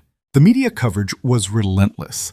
Every day brought new speculation, new anonymous sources, new questions about Vivian's judgment and integrity. Ethan watched her company's stock price drop 3%, then 5%, then 8%, each percentage point representing millions of dollars and the trust of investors who'd believed in her. How are you holding up? He asked one night, 2 weeks into the investigation. I'm not sleeping. I'm barely eating. I snapped at my assistant yesterday for something that wasn't her fault, and then cried in my office for 20 minutes. She laughed, but it sounded broken. So I'd say I'm doing fantastic. Vivian, I know what you're going to say, that I need to take care of myself, that I can't pour from an empty cup, that I'm no good to anyone if I collapse. And you're right, but knowing that and actually doing it are two different things. What can I do? You're already doing it, talking to me, reminding me that there's something outside this nightmare worth fighting for. There's a lot worth fighting for. I hope the investigators agree with you. Ethan told her about the garage, about Lily's latest questions, about the mundane details of life that seemed absurdly normal compared to what she was dealing with. He told her about finishing the Mustang restoration and how the owner had finally resurfaced and actually paid the balance he owed. He told her about Lily's science fair project on ocean acidification and how she'd somehow turned it into a critique of corporate environmental practices. She's going to be trouble when she grows up, Vivian said, and he could hear the smile in her voice. She already is trouble. Good. The world needs more troublemakers. How's the board handling everything? The smile disappeared from her voice. About how you'd expect. Half of them are supportive. The other half are quietly looking for ways to protect themselves if this goes sideways. There's been talk of bringing in an interim CEO while the investigation continues. Can they do that? They can do whatever they want if they have enough votes. I still have support from the majority, but it's eroding. Every day this drags on, I lose a little more ground. I'm sorry. Not your fault? Feels like it is. Well, it's not. This is Ashford. This is a system designed to punish women who don't play by the rules. This is 1,000 things, but it's not you. They fell into silence, comfortable despite everything. And Ethan wished more than anything that he could reach through the phone and pull her close, let her collapse against him for a few hours and just breathe. Ethan? Yeah? When this is over, and it will be over eventually, I want to take you and Lily somewhere far away from Seattle and investigations and people who think they know our business. Where? I don't know. Somewhere with beaches maybe, or mountains. Somewhere Lily can ask 1,000 questions about local ecology and you can work on things that aren't cars for once. That sounds perfect. Good. Because I'm going to need something to look forward to if I'm going to survive the next few weeks. You're going to survive it. You're the strongest person I know. I don't feel strong. You don't have to feel it. You just have to keep going, one day at a time, one interview at a time, one angry board member at a time. You make it sound so simple. It's not simple, but it's possible. And you're not doing it alone. Gochankits. The investigation wrapped up on a Thursday afternoon, 6 weeks after it started. Vivian called Ethan from her office, and for the first time in over a month, he heard something other than exhaustion in her voice. We're clear. What?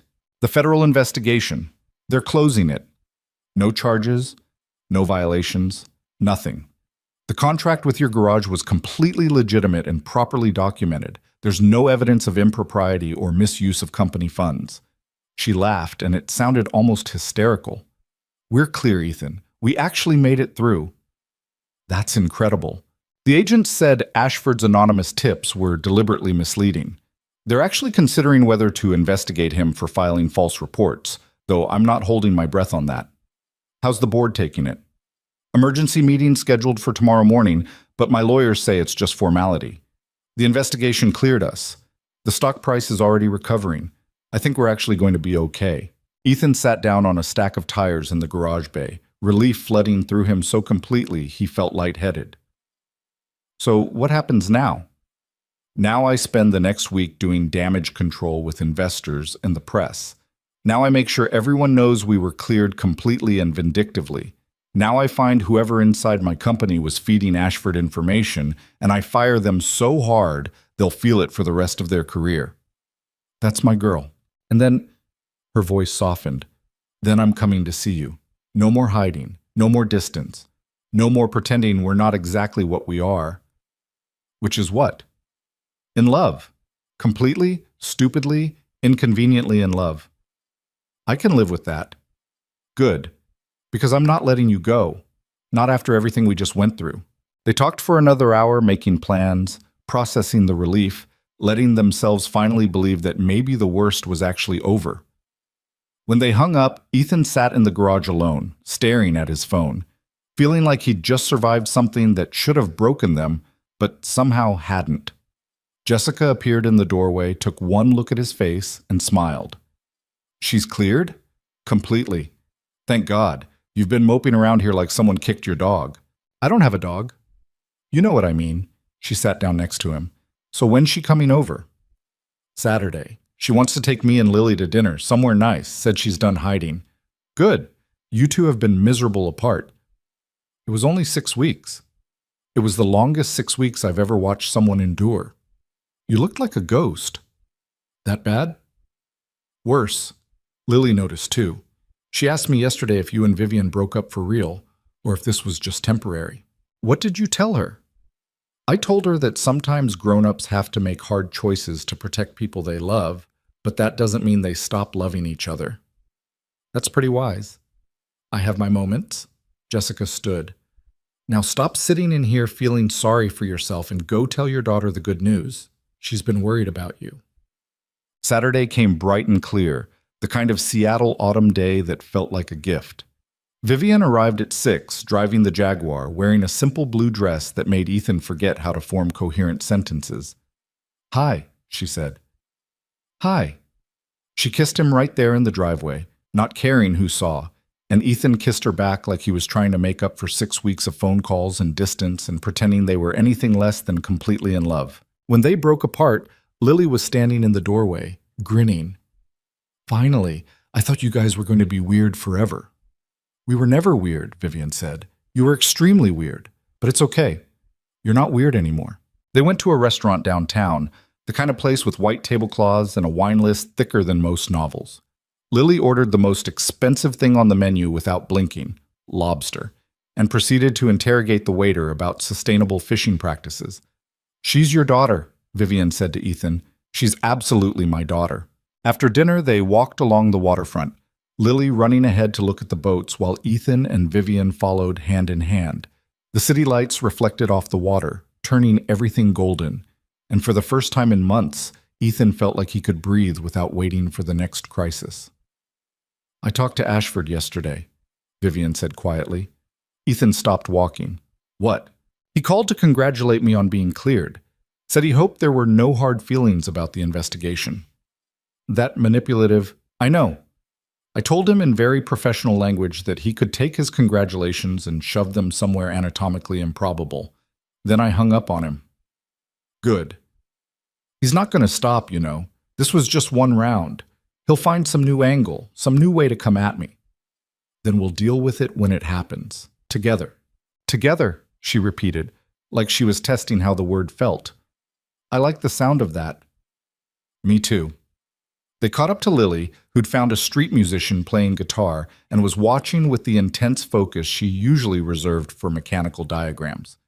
"Can I give him money?" she asked. Ethan pulled out his wallet and handed her a 5. She dropped it in the guitar case and stood there listening for another 3 songs before they could convince her to leave. On the drive home, Lily fell asleep in the back seat, exhausted from the day. Vivian reached over and took Ethan's hand. "Thank you," she said. "For what?" "For not running when things got hard. For being exactly who you are even when the world was trying to make you into something smaller.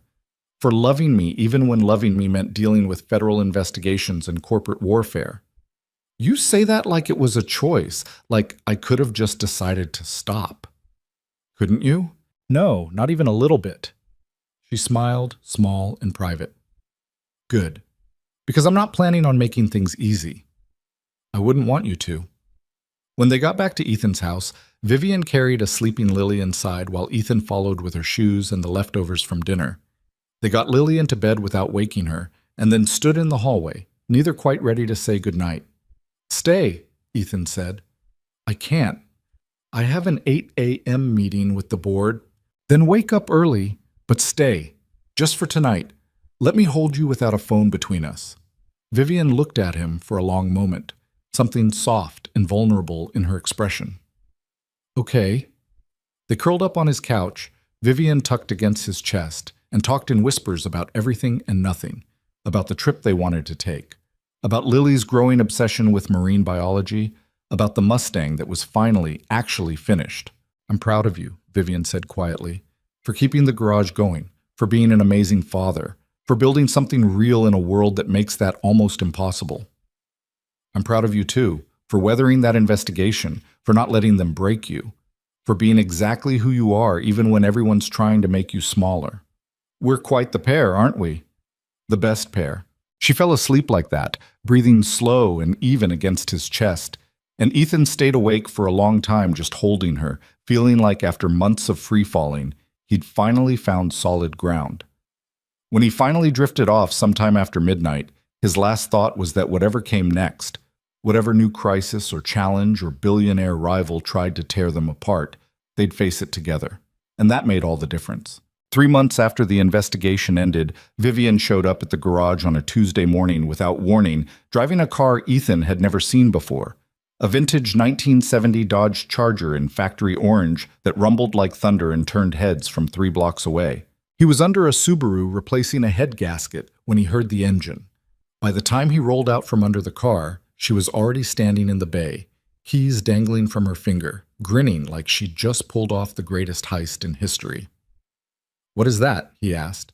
"This is the car my father refused to let me drive when I was 17 because he said it had too much power and I had too much attitude.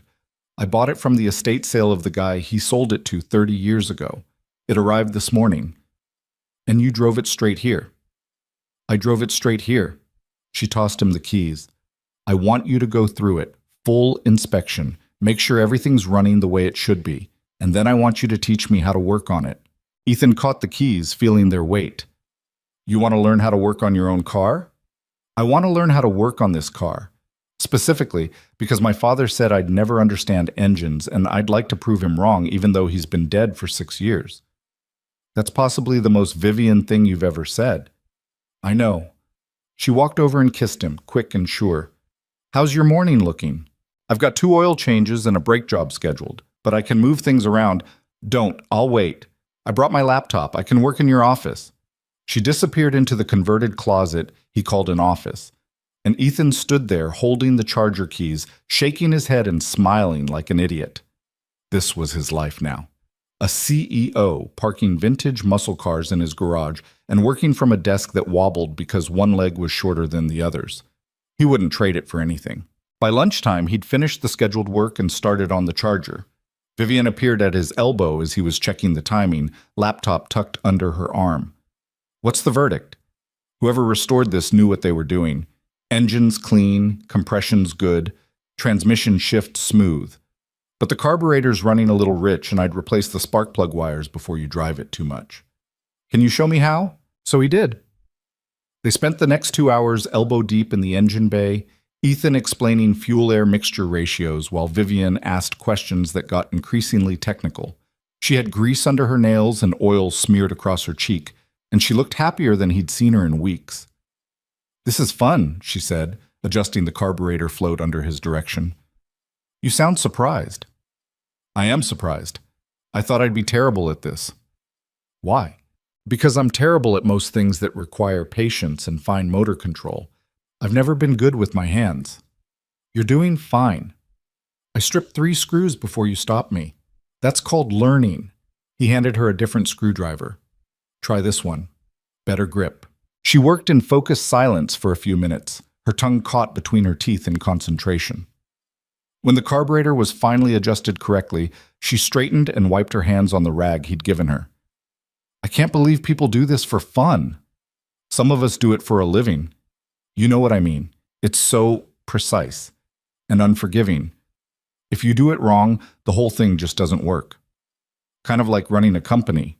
Running a company has more room for error than you'd think. You can fudge numbers, adjust projections, spin narratives. But this," she gestured at the engine, "this either runs or it doesn't. There's no middle ground."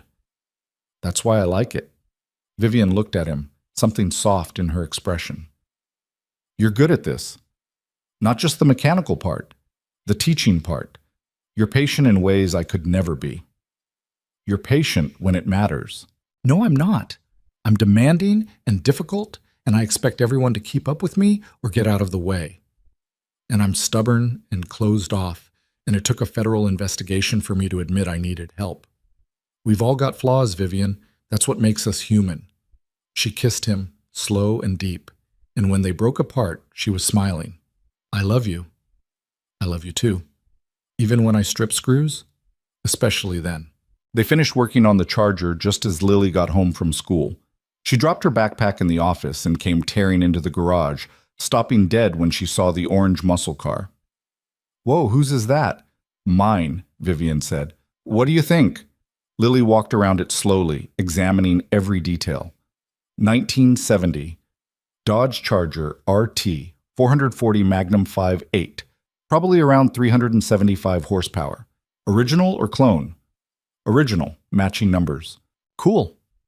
Lily opened the driver's door and peered inside. "Can I sit in it?" "Sure." Lily climbed in and gripped the steering wheel, making engine noises that were surprisingly accurate for a 7-year-old. Ethan and Vivian watched from the garage bay, and he felt that same settling in his chest he'd been feeling more and more lately, like pieces clicking into place, like a life being built instead of just survived. "She's good with her," Vivian said quietly. "She likes you. That's half the battle. The other half? She respects you. That's harder to earn." Vivian leaned against him. "I have a meeting with the board tomorrow. They want to discuss long-term strategy." That sounds ominous. It's not. Actually, it's good. The investigation's behind us. The stock price is up 12% from where it was before all this started, and we just closed the Vancouver deal that Ashford tried to block. She paused. "They're talking about giving me a contract extension, 5 years instead of the 3 I have left." "Vivian, that's incredible." "It is, but it also means I'm going to be doing this for at least 5 more years. The long hours, the constant pressure, the travel. All of it." Ethan heard what she wasn't saying. "And you're worried I can't handle that." "I'm worried I can't handle that. I'm worried I'm going to burn out or lose myself or wake up one day and realize I traded everything that matters for a company I don't even enjoy running anymore." "Do you enjoy it now?" She was quiet for a long moment. "Sometimes. When we close a good deal or launch a successful project or I see buildings we develop changing neighborhoods for the better. But most of the time, it's just exhausting. So don't sign the extension." Vivian turned to look at him like he'd suggested she grow wings and fly to the moon. "What?" "Don't sign it. Or negotiate for something different.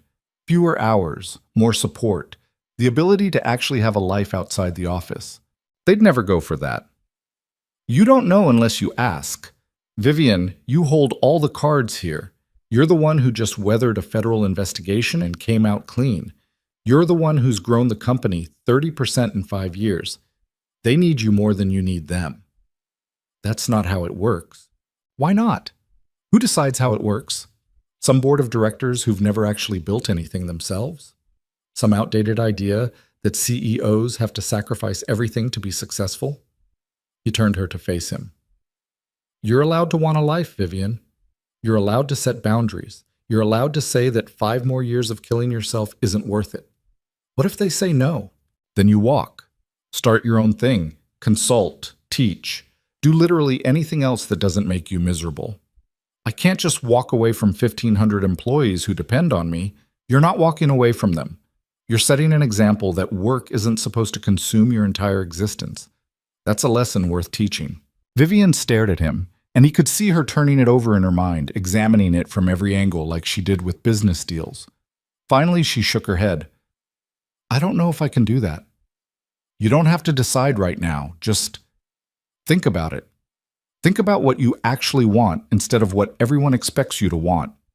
Lily appeared between them, having abandoned the charger for more interesting pursuits. "Are you guys fighting?" "No," they said in unison.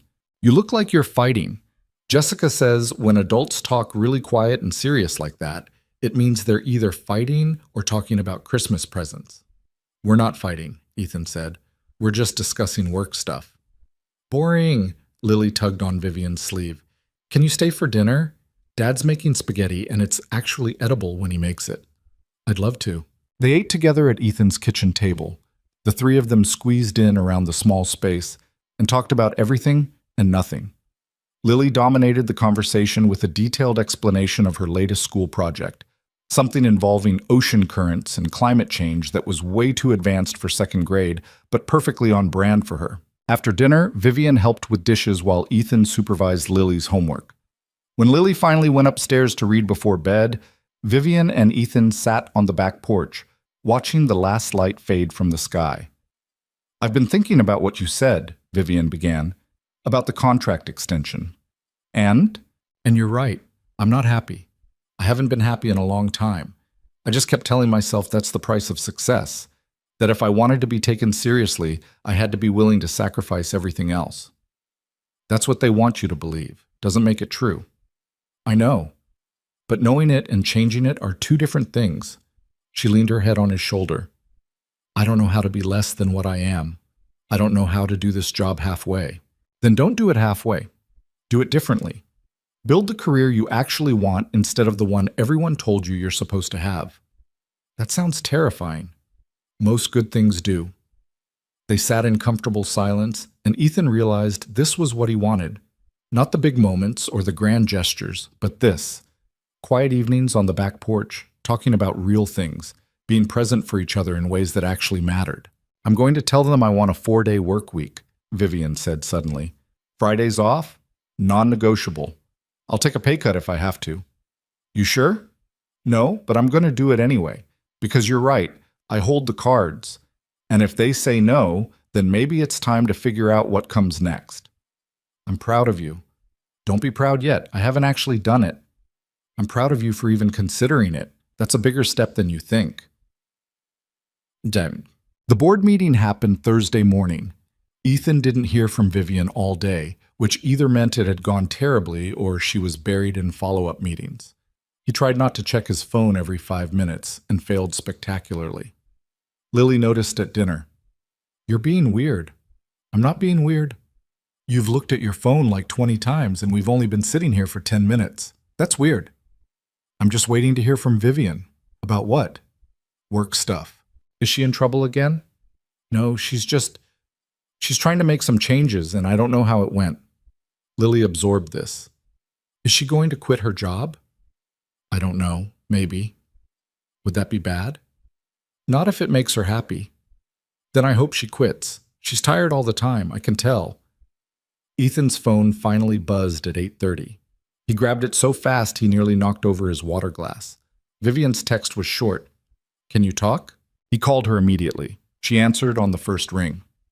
"How'd it go?" "They said yes." "They said yes?" "They said yes. 4-day work week, Fridays off, same base salary but revised bonus structure. They weren't happy about it, but they agreed." She sounded stunned. "I can't believe they actually agreed." "I can. You're irreplaceable and they know it.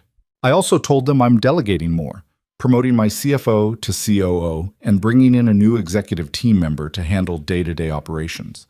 I'm keeping final decision authority, but I'm not going to be the one putting out every fire anymore." "Vivian, that's amazing." "It's terrifying, but yeah, it's also amazing." She laughed, giddy and disbelieving. "I'm getting Fridays off, Ethan. I don't even remember what a Friday off feels like." "You can spend them here, at the garage, learning how to rebuild carburetors." "That sounds perfect. Or we could take Lily somewhere, do normal family things." There was a pause on the other end. "Family things." "Yeah, is that okay, calling us that?" "More than okay." Her voice went soft. "I like the sound of that."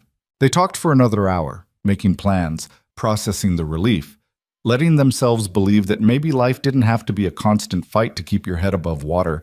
Maybe it could actually be good. When they hung up, Lily appeared in the doorway in her pajamas. "She didn't quit?" "No, but she's working less. A lot less." "Good.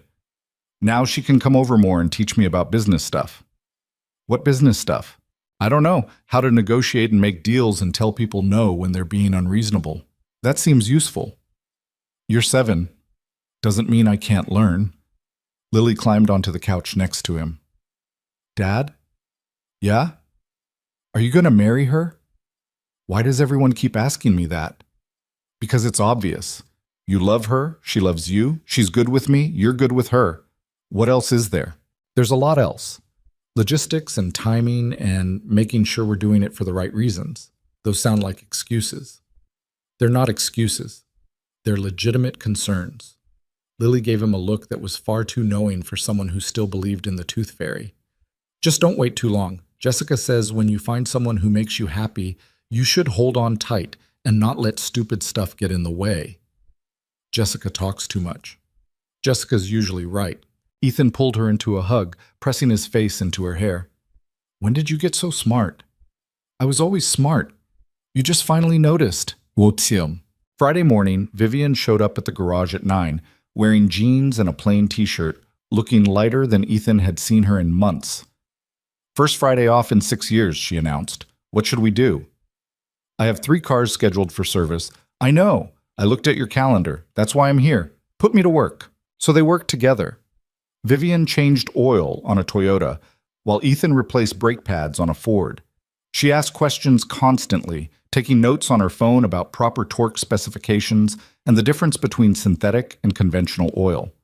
By lunchtime, they'd finished all 3 jobs, and Vivian had grease under her nails and looked absurdly pleased with herself. I did real work, she said, staring at her hands. You do real work every day. No, I make decisions and sign documents and attend meetings. That's not the same as actually fixing something with my hands. You're fixing a company. That counts. Maybe. But this feels different, more immediate. I can see the result right in front of me. They grabbed sandwiches from the deli down the street and ate in the garage office, sitting on the ancient couch that sagged in the middle. Vivian propped her feet up on the desk and looked more relaxed than Ethan had ever seen her. I could get used to this, she said. Working in a garage? Having Fridays off, not checking my email every 30 seconds, doing things that aren't directly related to quarterly earnings. She turned to look at him. Thank you for pushing me to ask for this. You did the asking. I just suggested it was possible. Still, I wouldn't have done it without you. They finished eating in comfortable silence, and Ethan realized he couldn't remember the last time he'd felt this settled. Like everything in his life had finally stopped fighting against itself and started working together. I've been thinking, Vivian said carefully, about next steps. What kind of next steps?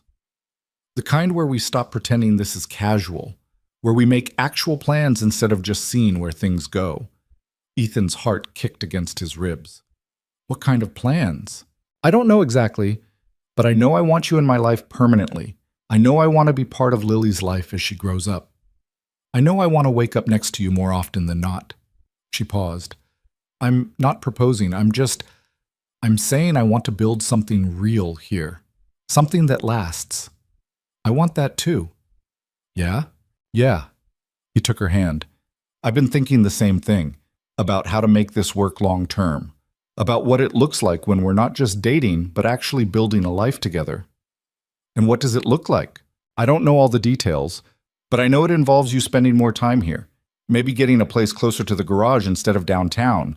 I know it involves me being more involved in your world, not just you coming to mine. I know it involves Lily having stability and knowing we're committed to this. Vivian was quiet for a moment. I own a house. What? I own a house in Ballard. I bought it 4 years ago as an investment property, and I've been renting it out, but the tenant's lease is up next month. It's 10 minutes from here, 3 bedrooms, garage, backyard. She looked at him. I could move there instead of renewing the lease on my downtown apartment. You do that? I do that. If you think this is heading where I think it's heading. Ethan kissed her instead of answering with words. When they broke apart, both breathing hard, he pressed his forehead to hers. Move to Ballard. Be 10 minutes away instead of 30. Let's see what happens when we're actually part of each other's daily lives instead of just weekend visits. Okay. Okay. Okay. She smiled. This is crazy. We've only been together for 5 months. I know. Normal people wait longer before making decisions like this. We're not normal people. No, we're really not. Vivian moved into the Ballard house 6 weeks later, and within a month it became impossible to tell where her life ended and Ethan's began. She kept clothes at his place. He had a drawer at hers, Lily had her own room in both houses and treated the arrangement like it was the most natural thing in the world. Friday afternoons became their routine. Vivian at the garage, learning how to rebuild engines and diagnose problems, asking questions that got increasingly sophisticated. Ethan teaching her everything he knew, watching her transform from someone who'd never held a wrench to someone who could swap out a starter motor without supervision. "I'm thinking about taking a mechanics class," she said one Friday in December, lying under the Mustang and replacing the exhaust system. "You're already learning from the best," Ethan said. "Your modesty is overwhelming." "I'm serious. Why pay for a class when I can teach you for free?" "Because I want the certification. I want to actually know what I'm doing instead of just following your instructions." "You know what you're doing. I know what you've taught me. That's different." She slid out from under the car, her hair covered in dust. "I'm enrolling in the community college program. Night classes twice a week. It starts in January." Ethan stared at her. "You're serious?" "Why wouldn't I be serious? I like this. I'm good at it, and I want to be better." "Vivian, you run a multi-million-dollar company, and I want to learn how to rebuild a transmission. People are allowed to have interests outside their careers, Ethan. You're the one who taught me that." She was right. He had taught her that. Or maybe she'd taught him. Either way, watching her discover something she loved outside the corporate world she'd lived in for so long felt like watching someone learn to breathe again. Christmas came quietly. They spent it at Ethan's house. Him, Vivian, Lily, and Jessica, who'd somehow become an essential part of their strange little family. They ate too much, played board games that got unnecessarily competitive, and Lily opened presents with the enthusiasm of someone who'd been promised exactly what she wanted and wasn't disappointed. Vivian gave her a complete set of marine biology textbooks that were way too advanced for a 7-year-old. Lily cried with happiness and immediately started reading the first one. Later, after Lily was asleep and Jessica had gone home, Ethan and Vivian sat on the couch surrounded by wrapping paper and the debris of the day. "This was perfect," Vivian said. "It was pretty good. Better than any Christmas I've had in years, maybe ever. That's a low bar. Maybe. But it's true." She leaned against him. "I have something for you. I was waiting until we were alone." She handed him a small box. Inside was a key. "It's to the Ballard house," she explained. "Your own key, so you don't have to knock anymore, so you know you're welcome any time." "Vivian, I know we haven't talked about living together officially, and I'm not pushing for that, but I want you to know that when you're ready, there's space for you, for both of you." Ethan looked at the key, feeling its weight. "I have something for you, too." He pulled a folded piece of paper from his pocket and handed it to her. She unfolded it carefully. It was a deed. To the garage, with her name added to the ownership. "Ethan, I can't." "You can. You saved this place. You believed in it when I'd almost given up. You're part of this business whether the paperwork says so or not. This just makes it official." "But this was your father's, and now it's ours, yours and mine, together." He took her hands. "I'm not good at grand gestures or romantic speeches, but I know I want to build a life with you. I know I want Lily to grow up seeing what it looks like when two people choose each other every single day. And I know I want to make this official in every way that matters." Vivian was crying now, tears streaming down her face. "Are you proposing?" "Not yet, but I'm saying I want to, soon, when the moment's right." "What if the moment's right now?" Ethan laughed. "We're sitting in a living room full of wrapping paper at 11 p.m. on Christmas. That's not exactly romantic. It's perfect. This whole ridiculous, messy, wonderful thing we've built, it's perfect exactly as it is." "Then yes, eventually. When I have an actual ring and a better plan than just blurting it out on my couch." She kissed him, tasting like tears and laughter and everything good he'd spent years thinking he didn't deserve. "I love you," she said. "I love you too. We're really doing this. We're really doing this." Well, spring came slowly to Seattle, bringing rain and then more rain and finally, eventually, sun. The garage thrived. Ethan hired 2 more mechanics to handle the increased workload from the Mercer Industries contract and 3 other companies that had signed on after hearing about the quality of his work. Vivian completed her mechanics certification with honors and started spending Fridays teaching a women's automotive basics class at the community college. She was terrible at it at first, too impatient, too demanding, too much herself. But she got better. Learned to slow down. Learned to meet people where they were instead of expecting them to keep up. Lily finished second grade at the top of her class and announced she wanted to study marine engineering when she grew up, which seemed appropriately specific for an 8-year-old. And Ethan learned that letting people in didn't make him weak, that accepting help wasn't failure, that building a life with someone meant trusting them with the broken parts as much as the good ones. He proposed on a Saturday in June, in the garage, while they were working on the charger together. Nothing fancy, no grand gestures, just him and Vivian and grease under their nails and a question he'd been carrying for months. Marry me. Vivian looked up from the carburetor she was adjusting. What? Marry me. Build this life with me officially. Let's stop pretending we're anything other than permanent. You don't have a ring. I have a ring. It's in my toolbox. I've been carrying it around for 2 weeks waiting for the perfect moment. And then I realized this is the perfect moment. You and me in this garage, fixing things, building things, this is who we are. He pulled the ring from the toolbox. Nothing fancy, just a simple band with a small diamond, and held it out. Vivian stared at it, then at him, then started laughing through tears. You're proposing to me in your garage. Our garage. And yes, this is insane. Is that a yes? Of course it's a yes, you idiot. She grabbed his face and kissed him hard. Yes. 1,000 times yes. He slid the ring onto her finger and it fit perfectly, which felt like some kind of sign that they were actually doing something right for once. Lily appeared in the garage doorway, took one look at them, and said, "Finally, Jessica owes me $10. You bet on this?" Ethan asked. Jessica said you'd wait until her birthday in August. I said you'd do it before July. I was right. She came over and examined the ring critically. It's pretty, not too fancy. I like it. High praise, Vivian said. So what happens now? Do you move in with us? Do we move in with you? Do we get a completely different house? We figure it out, Ethan said. Together.